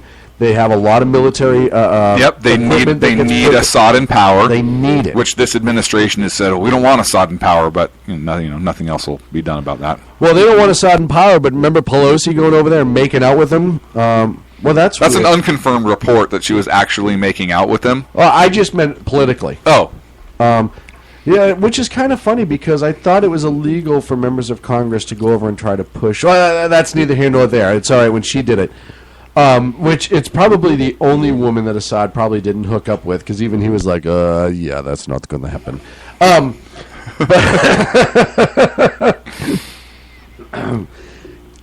Pardon. So you start getting into this, but it also shows that Russia's starting to branch out even more. And that military might that it used to have when it was the former Soviet Union spread throughout the world. And you know, we had the Russian sub off the coast of our country. Not the Russian sub, the Russian spy ship recently off the coast of North Carolina, South Carolina, Virginia, that area. We knew it was in port. We have them being active up at the North Pole. We obviously, Assad quote, no, I actually prefer a goat. That's according to Egg. I wasn't there for it, so I don't know. I don't remember how it happened, but you have Russian forces up in the North Pole. You have, obviously, what's going on in the Ukraine with Crimea. Russia's still building up forces. Everything. And this almost looks like the Crimea all over again. Exactly. Right? Except this time, they're working on the sitting government. And listen, Syria is a disgusting situation. There's no win for us. There's no win for peace in Syria. It doesn't matter who comes into power. Nope. You know, you could have the argument, much like Saddam Hussein, that some people had said, well, he kept the region from going crazier than what it was. He ruled with an iron fist, but that really wasn't our problem. I do have that conversation. I may not 100% agree when it comes to Saddam Hussein as much as Bashar al-Assad, but the simple fact of the matter is there's no win there, but Russia needs Syria to win. They need the Assad government to remain in power militarily, and they're going to absolutely dump as much resources to secure that as possible. I bet you see full-on Russian brigades running through there soon. Absolutely Russian brigades. They need that. That sub-base, that ship base that they have in Cyprus is so important to them to extend that reach that the Russians are begging to get back. So, do you think it's possible that with the Russian assistance in Syria, do they allow Assad to stay in power? Oh, yeah. Or do they set up a Russian puppet government? Or is Assad the Russian puppet government? I was going to say, it's already been set up. Because they're going to help him win. Right. They just want to keep their marionette in power. Right. They pull the strings. They've been pulling the strings for years. Assad knows that. Which is why do you think Russia was so quick to go in and handle the chemical weapons with Assad? They already had the chemical weapons. It was theirs to begin with. And it made them look good. So Russia, and it's funny because Dave just pointed this out in the chat room, Russia's been a mess for 30 years. Absolutely, since the fall of the Soviet Union. It's weird how that kind of works, right? But they're up and coming. Well, yeah. But when the Soviets controlled it, and they did, they controlled it with an iron fist, and nobody dared. And then the Soviet Union fell, and Russia was weak for a long time, and Assad was able to kind of do his own thing. And because he's such a puppet, he has no idea what he's doing as a head of state, and it fell into more and more turmoil. And here we are. And listen, it's not like Assad was all of a sudden a bad guy in the last 5 years. He's been a scumbag his entire life. It's just now more visible. And so Russia had no choice as Russians to try to maintain that state to go in there right now and kind of regulate, if you will. Not regulate, take action. Well, regulate. Yeah, regulate. They need that. To them, that's regulate, right? You got to push down any of the terrorists that are in there, the Free Syrian Army, all that stuff. You need to squash them if you're Russia because you need to maintain that. So you need to regulate. I think, I don't know. I just got hung up on your term regulate, I think, because that almost seems like maintain the status quo, keep it going. But I think it's more they need that civil war to stop. Yes. Because they need to operate. And yes. They can't operate while it's under a civil war. Right. And what do they need that base for? Right? To maintain their global influence or to exert global influence at a greater scale than they have been able to do for the past 30 years or so. Well, again, it just goes back to Putin, again, trying to expand that Russian influence, the Russian sphere of influence. Well, and Syria has... And go back to the way the former Soviet Union ran. Well, exactly, and he's getting the band back together again. And he's all the states that they once had strong rule over partnerships. Which blues brother is he? He's trying to put the band back together again. And what does Syria have that Russia needs greatly? Oil. They produce oil. They're an oil-producing company, our country. And right now, guess who? And it's funny because who just took over those oil fields? The last one was just taken over. Oh, by ISIS in the last 2 days. So you're going to see Russian forces. They need that oil. Look, I don't mind Russia fighting ISIS. I don't mind it either. And that's kind of the catch-22, right? Yeah. I don't mind Russia fighting ISIS, but they're selective on where they fight ISIS. Well, yeah, they don't care about the rest of the region unless it affects them. If ISIS shows up in Iran, you damn skippy, Putin's going to be in Iran kicking ass and taking names. And listen, they may not have the equipment that they want right now, but Russia's still a very able military. Oh yeah, they have ballistic missile subs, nuclear subs. They have plenty of air power. I mean, look how many Bear bomber flights the Tu-95s fly by Alaska, by California, around Guam. I mean, they have military hardware capable of delivering really powerful ordnance. So I think they're a huge threat. Now they're doing joint exercises with China, and I mean they're developing. They're getting the access rapidly. to people again. Absolutely. And you start looking back. You start looking all the countries that have allegiance to Russia, and all of them have allegiance for the same reason, right? Russia gives them weapons to a point. They sell Russia oil or give Russia money for their equipment and allow Russia to spread and move their military in. I have said this for a long time. I guarantee you Russia goes to North Korea to test a lot of things secretly because so little is known in there and they know they can. That partnership is always going to be there. Russia and China now. Look, Russia has been stepping up its military spending at a great degree. During this same period, NATO members are scaling back a lot of their budgets. Moscow's relationship with us is at its worst as it has been before the Soviet Union collapsed. Right. They're developing new military hardware. Mm-hmm. They have the new Armata battle tank, which is one of the world's most advanced tanks. It's expected to be in service by the year 2020. I mean, it's ridiculous. They have a new self-propelled artillery piece, which already showed up in the May Day parade, the 2S-35. So developing that. NATO has a similar weapon, but it's not as advanced. They have a new battle rifle, the AK-12 Kalashnikov, that fires it fires a 5.45 millimeter round. It can be converted to take the 7.62 round, just like the previous Kalashnikov designs. They have a new fighter, the Su-35. Right, the Su-35. It's expected to enter service this year. Of course, our new jet is the F-35. Well, that's not the only one. But ours is slower and has a shorter range than the Su-35. And that's not even the Pack. The Pack is the one that's very much like the Lightning. That's the one they're developing with Pakistan. So there's a new aircraft carrier that's being that's going to be in service. There's the Mi-28 Havoc attack helicopter.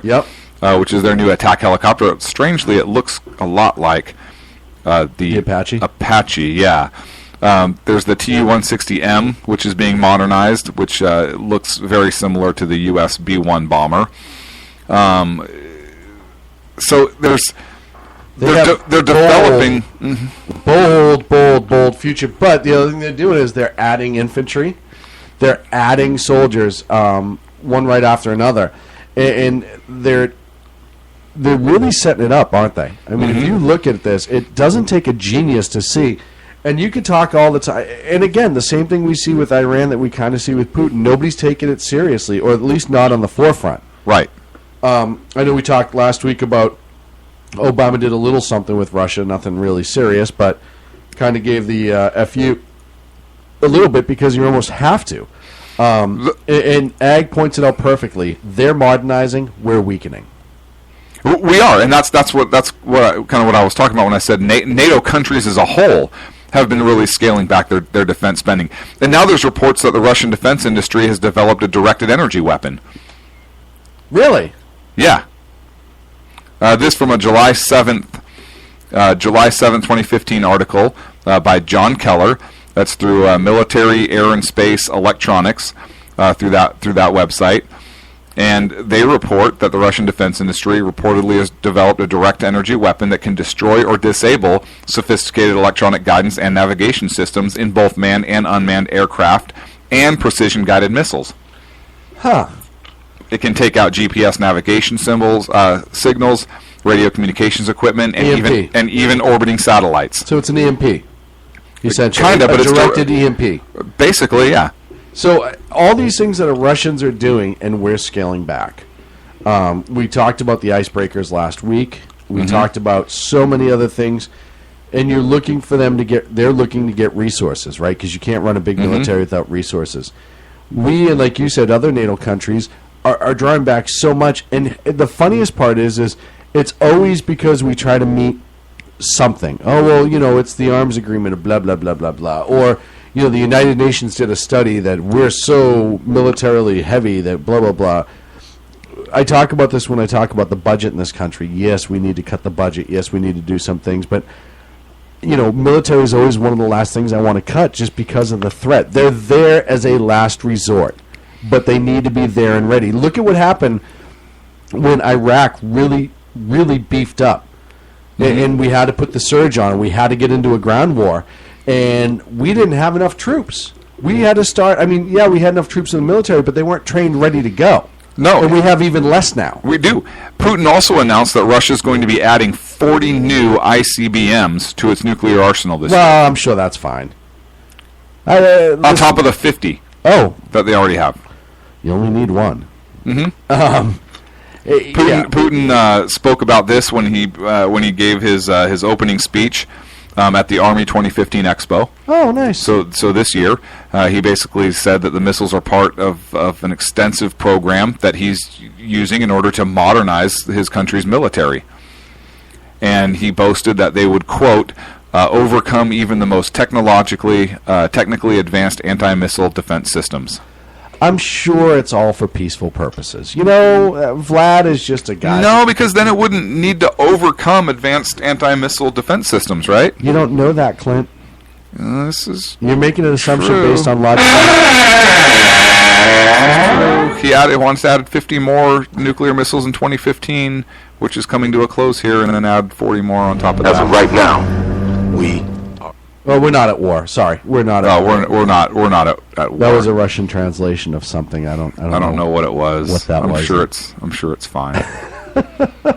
It's fine. Don't worry about it. We're gonna take a break. When we come back here on the Sackheads Radio Show, we'll talk a little bit about Hilda Beast. No, wait. That's the not Hilda Beast. Hillary Clinton, sorry. I always get those two confused right here on the Sackheads Radio Show live on the SHR Media Network. in a world controlled by corrupt politicians, You got a business. That you didn't build that. a team of ordinary men emerge from the ashes to give voice to the voiceless and hope to the hopeless. Sackhead Sean.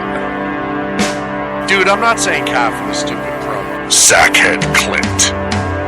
All good friends of ours usually show up drunk. Also starring Sacco as the producer. I'm a little bit drunk, cause I'm drinking. They are the Sackheads Radio Show.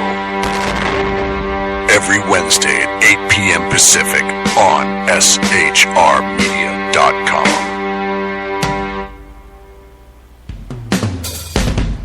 This is Tammy Jackson, inviting you to join me on the Tammy Jackson Show every Tuesday night at 7 p.m. Pacific on the 405radio.com.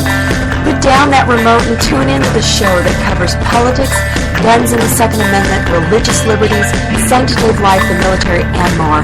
I host newsworthy guests and work hard to be a conservative radio show that's not like all the others. So save Tuesday nights at 7 p.m. Pacific from me, Tammy Jackson, on the 405media.com. Who listens to the Andrea Kaye Show? Let's find out as we eavesdrop on listener Roger Johnson in Encinitas. You know, if our policy is going to be bring any child who comes across the border and says coordination, we have to take them in. Okay, so apparently Roger fell asleep in the middle of my brilliant political tirade, and now he plans to sue me because I put him on the air, sleeping. Obviously, he's a liberal. Snoring, not an option while listening to the Andrea Kaye Show, Tuesday mornings at 11 on Financial News and Talk. You know I'm right. Y'all know I'm right. Hello, I'm Matt, a student at Hillsdale College. Here's Hillsdale President Larry Arnn on the continuing relevance of the Constitution. Many argue today that the Constitution is outdated because it addresses problems peculiar to the 18th century. Some parts of the Constitution do read rather quaintly. Consider the injunction against titles of nobility in Article 1, Section 9 of the Constitution. But is that so outdated? The purpose of the injunction is to prevent the government granting special privileges to some for partisan reasons. This strikes at the heart of the rule of law. The crony capitalism so common today is a place where the government bestows favors and tax dollars on some businesses to give them a leg up over others. This is exactly the kind of thing the Constitution was meant to prohibit. The Constitution is not so outdated after all. This Constitution Minute was brought to you by Hillsdale College. To join the national conversation on the Constitution, go to constitutionminute.com. And welcome back to the SHR Media Network. This is the Sackheads Radio Show, part 4 of 4 for this evening, the 9th of September 2015. Thank you so much for sticking around. We love having you. You know, I'm almost sick and tired of talking about Hillary. And I know we have to, but I really, it's getting to the point with her that I don't want to talk about her until she's, in handcuffs. Is that so wrong? I don't want to talk about her until something's actually done. And I know, listen, we talked just at the end of the show last week that her her State Department employee who installed her personal server at her house pled the Fifth. I immediately said that I think he's looking for immunity because he knows bad things are coming. And plead the Fifth and then have them reach out to you and cut a deal. She said this week that she was sorry. I'm really sorry I kept that private. That was a half-assed apology. It was. Give me a break. That was like telling somebody you're sorry you made out with their daughter, right? You get caught in the backseat of the car and Dad comes out and knocks on the window and you're like, oh, yeah, I'm sorry that happened. You're not sorry that it happened. You're sorry that you got caught. Right. And that's the difference. And even when she said it, it was almost like a trailing thought. Like somebody was like she had a bug in her, like a microphone or a speaker in her ear, and she was like, blah, blah, blah, blah, blah, blah, blah. Don't forget to say sorry. Oh, and yeah, sorry about the whole computer server thing. I'm Hillary Clinton. Vote for me. I kick ass and take names. And I'm in touch with the middle class. And I haven't bought myself a gallon of milk in 35 years. But I know what you guys are going through. I know the fight you're in. I know that Black Lives Matter. I know that guns are bad. We have to stop gun violence, even though I'm protected by guys with guns 24/7, but that's silly. So those are just ridiculous, et cetera, et cetera. She actually said this in her speech, et cetera, et cetera, et cetera, while she was texting Bill's handler to make sure that he had his pants on. All of that is unconfirmed, but most likely true. Right. It seems very reasonable. Listen, she's just so out of touch with reality. I had this argument with somebody the other night. There's a possibility that she doesn't honestly think that she did wrong, because she's just so jaded, and she lives in such a bubble of, well, why can't I do this? I'm Hillary Clinton. Why is this? This can't be illegal. I'm doing it. It's almost like Nixon. Yeah, she apologized, but she's out. But how many times did she say I was allowed to do it? Right. Oh no, she's pushing the blame. She's not taking responsibility. I could do it. Like, I didn't break any rules. I'm sorry, but I didn't break any rules. I was allowed to do it. Well, and it's almost like I was allowed to, in the sense of, they told me I could. I mean, they said it was okay. Well, that doesn't matter. It's still a law. The law can't be superseded by somebody saying this is okay. And if the State Department gave her permission, wasn't she the freaking head of the State Department? Well, so did she give herself permission? Has anybody clarified this? It was like a Stuart Smalley moment where she was sitting in front of a mirror, which, by the way, those two look a lot alike. They do. If you're the Secretary of State, who's going to give you permission? The Secretary of State. I have this handwritten letter from the Secretary of State allowing me to do this. Right. It almost reminds... Do you remember you brought up Do earlier? You remember Hot Shots Part Do? Yes. Where they were sent in, and the great Lloyd Bridges, one of the funniest men ever. Airplane alone sums it up. But he gives him the official document to tell the other commander that he's out, and all it says is, "You're out there in Tug Benson." And that's all I could think of in that situation is Hillary had a note from herself, and she was like, "This is okay now." Oh, all right, well, I see you endorsed this right here, so that's fine. I just feel like she is so narcissistic, and she lives in such a bubble, that she doesn't even maybe understand it. I don't think she thinks the rules apply to her. It's almost sociopathic, right? The rules don't apply to me. Right. They apply to everybody else. I'm part of the ruling class. The rules don't apply to me. Right. I'm part of the ruling class, and I rule. Right. It's insane, and I think that's something that I'm hoping this country starts to understand when you have these long political families, Jeb Bush, and others who stay in power in some way, shape, or form for years, and their whole life is just politics, and they're in power in said politics, that they have no idea what reality is anymore. And not only that, but look at the recent polls that are coming out that describe her as a liar, untrustworthy, dishonest, all of which true, criminal, true. Like all of these words in these polls are defining her. Yet how is she still the Democratic frontrunner? Well, Democrats are idiots. That's the easiest way to put it. They have nobody else. They have nobody else. The best they can dig up is this being who is potentially a criminal, who's deemed untrustworthy. This broad, who's untrustworthy, potentially a criminal, has done a ton of shady crap in the past, and that's all the Democrats have. That's it. There's nothing else out there. Even if Joe throws his name in the ring, as much as I hope Joe goes a long way, I don't think they have anything. So they have to keep putting their eggs in her womb, if you will, because they have nothing else. And they know they have nothing else. Did you see what David Axelrod tweeted out? No. David Axelrod tweeted out, today's @New York Times story on HRC read more like The Onion. Her detailed plan to show more authenticity and spontaneity. Wow. Spontaneity. The problem is, I think spontaneity with Hillary is usually evil.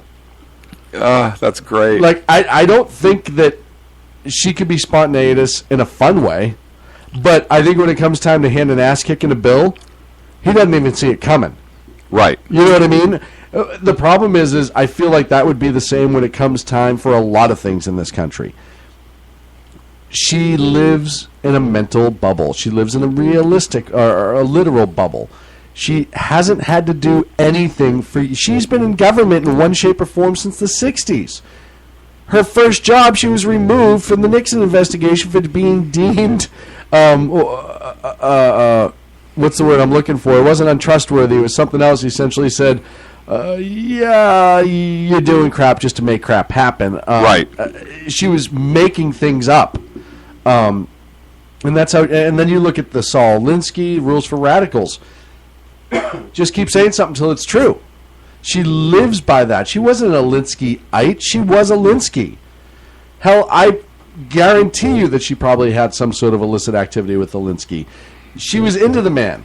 Or he was into her. We don't know. How's that, Bill? Which could be why Bill is how he is. I didn't even think about this. Her actions could have forced this, right? Right. I mean, really, I'm not trying to make an excuse for the man, but it could be there. So you look at Hillary, you look at everything that she's done up until this point, you look at all the polls, you look at the potential criminal activity, all the omissions, her saying sorry, which, by the way, I thought when you apologize for something, it's because you did it. You don't say sorry for something you didn't do. That would be crazy. Mm-hmm. You can't just come out and be like, oh, yeah, hey, you know what? That'd be like me apologizing for an Alaskan oil spill. Hey, guys, I'm really sorry. I didn't. They allowed me to create an oil spill. I knew nothing about it, did nothing to cause, but I'm still very, very sorry for it. Well, wait, were you in Alaska when it happened? No. Did you have anything to do with the oil company? No. I hate environmentalists, therefore. Did you design the part that failed? No, but I just want to apologize for it. I don't like environmentalists, so therefore I must have. Right, I'm apologizing. But that's seriously where she's at right now. When you're saying I'm apologizing for something I didn't do, that's quite literally what she's doing. The apology was because the people wanted, her handlers said, you need to apologize. This will look good if you say this. Mm-hmm. Okay. And I'm sure she didn't want to.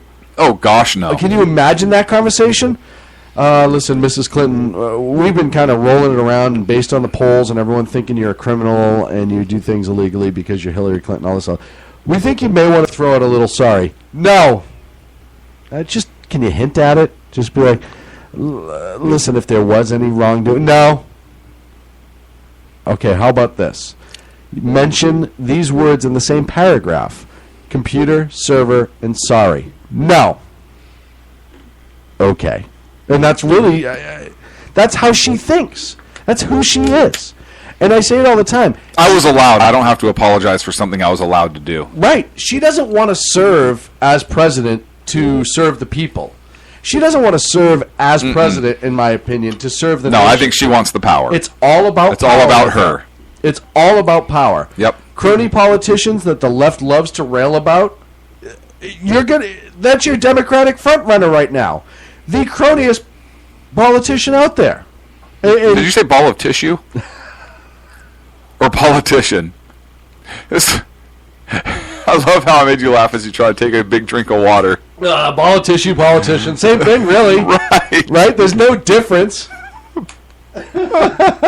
Here's a crony ball of tissue. We should write that one down, ball of tissue. So, it's an apology that wasn't, and I'm hoping the investigation, who has their best men on it. The A-Team. The A-Team. Dun, dun, dun, dun, dun, dun, dun, dun, dun, dun, dun, dun. Which one is Bill? No, the A-Team's the FBI team. Oh. If the head of that team doesn't show up in a rubber Godzilla costume smoking a cigar, he doesn't have a sack. Oh yeah, and driving a black van with a red stripe. Who are these guys? Well, it's pretty obvious they're the A-Team, isn't it? Right. They're doing the investigation, Joey. I can see him testifying on the stand. Where'd you guys get the van? Homeland Security money. Homeland Security money. I just picture like one of the investigators on the stand and the defense attorney or the prosecutor saying, so Mr. Baracus, Agent Baracus, when you were Baracus, when you were scanning the server, did you find any classified information? I pity the fool that tries to hide information from me. Which is the whole speech has to be done that way. The whole I pity the fool that doesn't clean a server. Just. So does that mean there's one black guy on the investigation? And the rest are white? Yeah, I don't know. I'm not there. Oh, man. Great quote from Indiana Jones and the Last Crusade. We have top men investigating this. What men? Top men. Egg threw it out in the chat room, and it's true. Yeah, listen, I've said this before, and I'll say it again. The FBI is almost forced to do this investigation. Even if they don't want to, even if the head of the DOJ... The agents, I think, want to. Oh, I'm sure there are some out there that absolutely do. But even if the DOJ doesn't want this to fly, personally, it has to. They're almost... it is so bad at this point with Hillary, with Benghazi, and all this other stuff, that if this was allowed to just slip to the sides and be left alone, people would lose it. And they would lose it hardcore. Because I think, and those polls tell you, the perception of Hillary Clinton in this country is that she is a thug. She's a political thug. And she will continue to be... I don't necessarily disagree with that.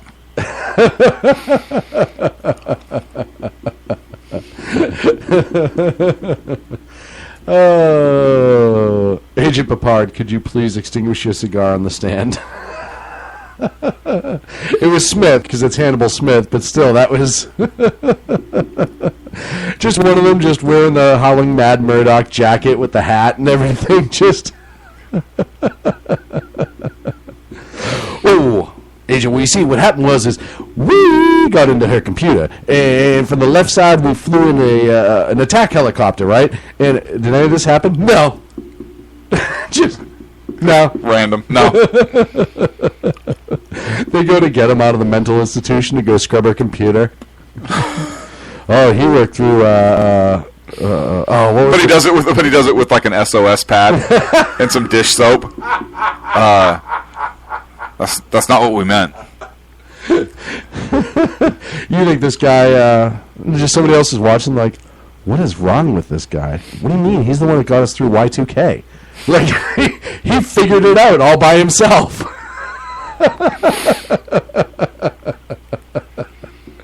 Oh, man. Hillary. God, I hope Biden runs. I say it all the time. I was telling somebody about your idea of Biden and Trump in a debate and just how amazing it would be. The only thing that would be different, topics picked by beer pong.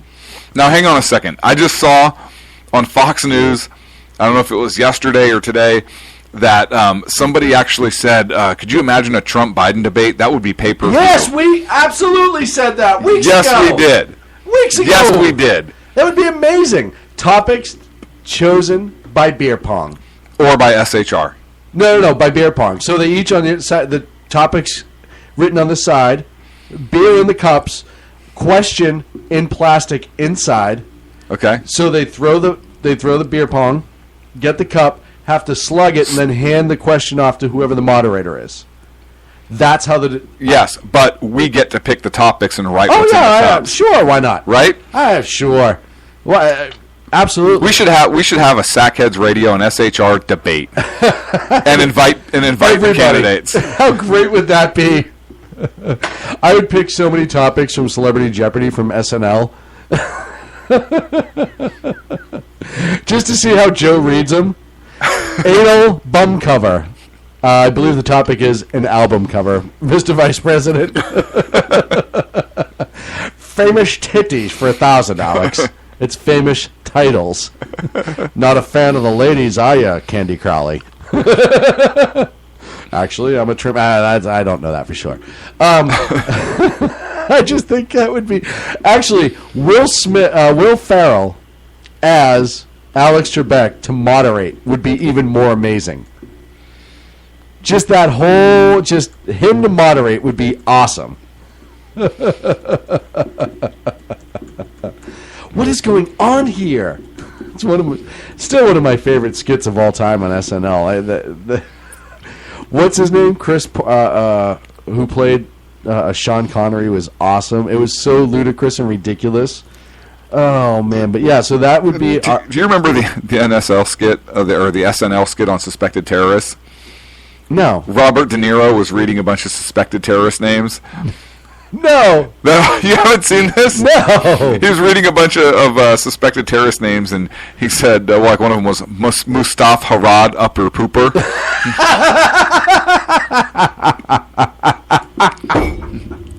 And it's De Niro. Which and is it's even De better. Niro did it, yeah. Could you imagine doing that today? Like Hollywood would go ballistic. Because that would be so racial. Well, that was back in like 2005. Do you remember? And actually, Ag has a great idea. If the candidates don't show up for the debate, we can simulate them, and I think that's a brilliant idea. Well, even recently they had the play, and we talked about it on the show, where it was the car commercial where the dad drives his daughter to college, and he's all sad and everything as she walks away from or into the military. It's sad as she walks away from the car. And SNL did a skit where dad's driving the daughter to ISIS, and as she leaves, and he looks at the ISIS member, and he's like, "Take care of her," and the ISIS member responds, "Death row medica," and people were outraged by that. Oh, you can't say that, and it's horrible, and this. That. It was funny, and I said it then. Yes, it was lowbrow. Yes, it was like dirty comedy, if you will. It's Saturday Night Live. Right. That was one of their winners. Right. Well, this opening skit, I think it was the Homeland Security briefing. Robert De Niro goes through a bunch of these terrorist names. Like one of them is Hous, H-O-U-S, Hous bin Farteen, P-H-A-R-T-E-N. Oh, man. It's just, it's sad where we've gone as a society, where satire isn't even allowed to be satire. Right. And the things that people get outraged about. And listen, there's absolutely things on SNL that would offend me if it wasn't SNL. But it's Saturday Night Live. It's a skit comedy show. It's a show when you had some of the most brilliant comedic minds in the 70s started off.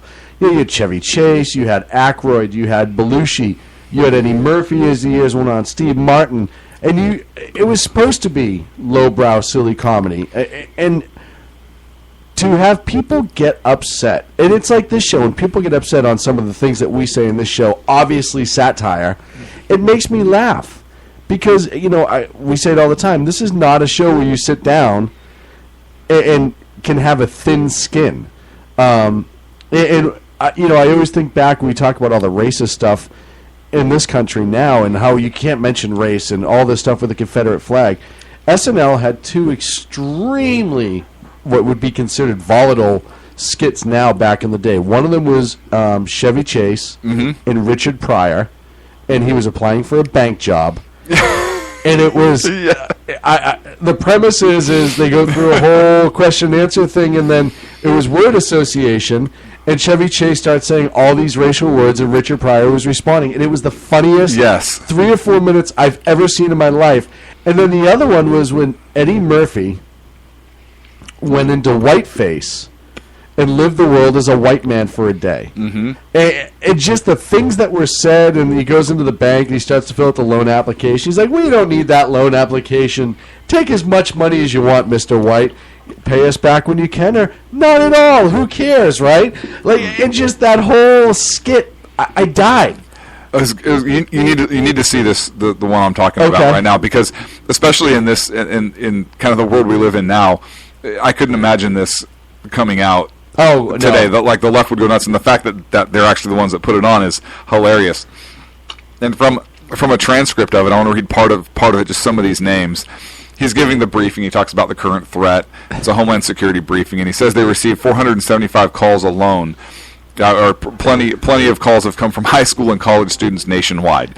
He said, in fact, we received 475 calls alone regarding this man, Mabals Eshari. He says, we also received calls regarding such nefarious terrorists such as Grabir Booby and Haid Salami. We're watching a man believed to be an Al-Qaeda lieutenant who's been farting, his cousin I been farting, and their close companion I sheet me drawers.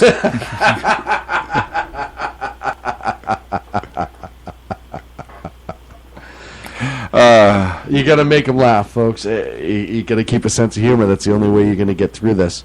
Hey, we have 5 minutes left, and just real quick, I want to take mention of obviously 9/11 anniversary is coming up in 2 days. Mm-hmm. A horrific day in our country's history, and I always talk about the brief time after 9/11, how close it brought our country together, and how important things actually rose to the surface, and these silly things like we see now with Hillary Clinton and politics and Congress and Iran and all that stuff not being important. When you had Congress go out on the steps of the Capitol and sing God Bless America together, you had literally people just helping other people because it was the right thing to do. So I invite you to partake and remember all the heroes of 9/11, all those whose lives have perished, what we've learned since 9/11, and what we need to remember from 9/11. I implore that if you have young children, you teach them the true history of 9/11, not what's being taught in schools now, where they kind of frame it that some gang members took over a plane. And understand that 9/11, much like other horrific events in this country, changed the fabric of our nation. And I feel as time goes on, and now we're, 14 years removed, 15-year anniversary next year. As time goes on, we forget just how much our country was impacted that day. And I talk about this every single year. If you really want to remember, there's a couple great YouTube videos out there. I talked about the two French brothers that were embedded with the New York City Fire Department that day that did that documentary, and that documentary is just amazing. But there's also audio recordings from the city of New York for the police and fire radio traffic. And they go on for hours. Absolutely. It's on YouTube. If you just search 9/11 FDNY or NYPD audio tapes, they pop up.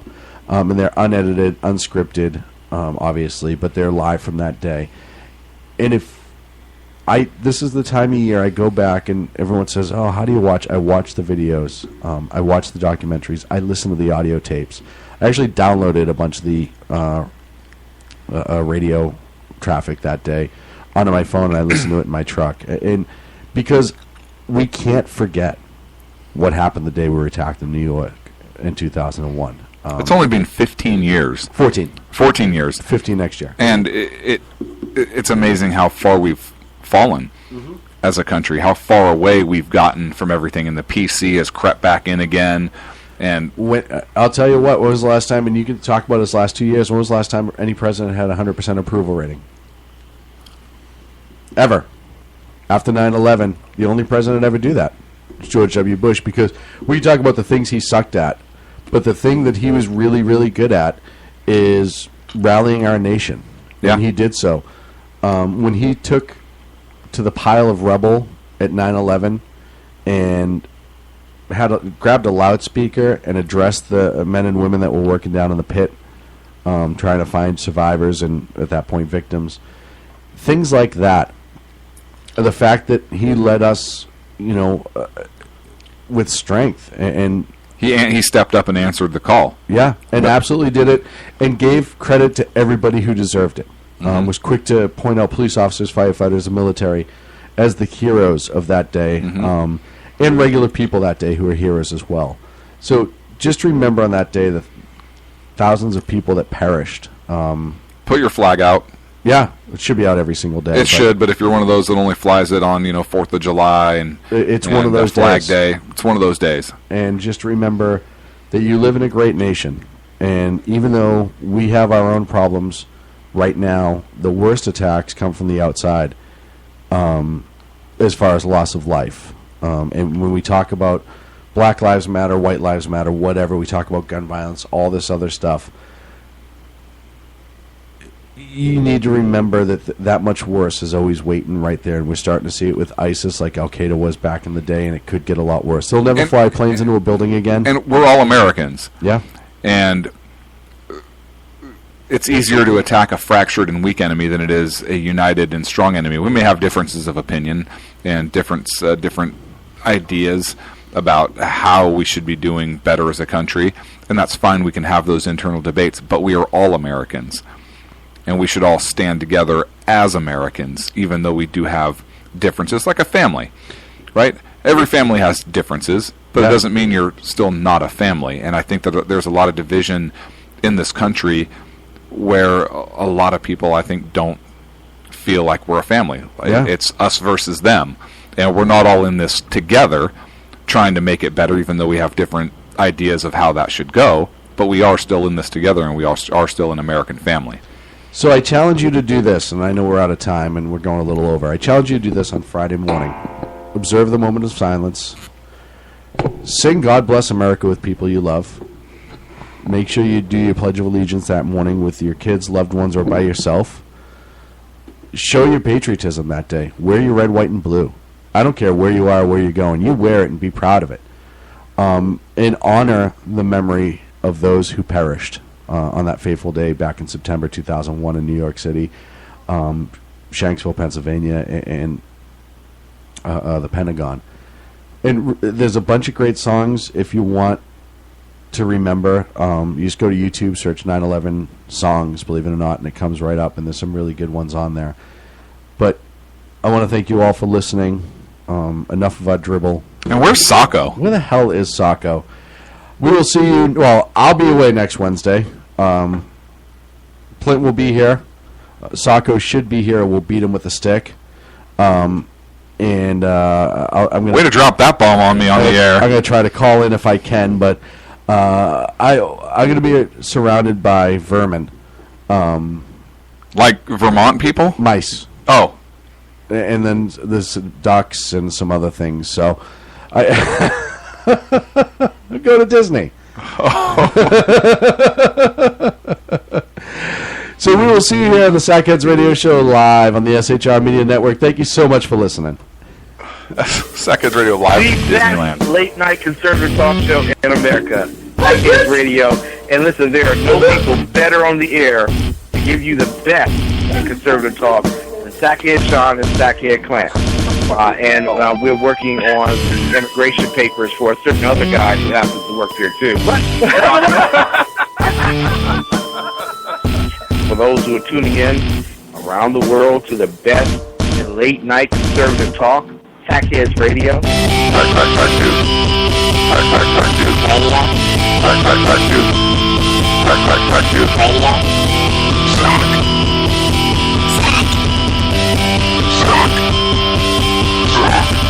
The best late night conservative talk show in America. In America. In America. And in this web was a large, I'm pretty sure it was the biggest spider I've ever seen.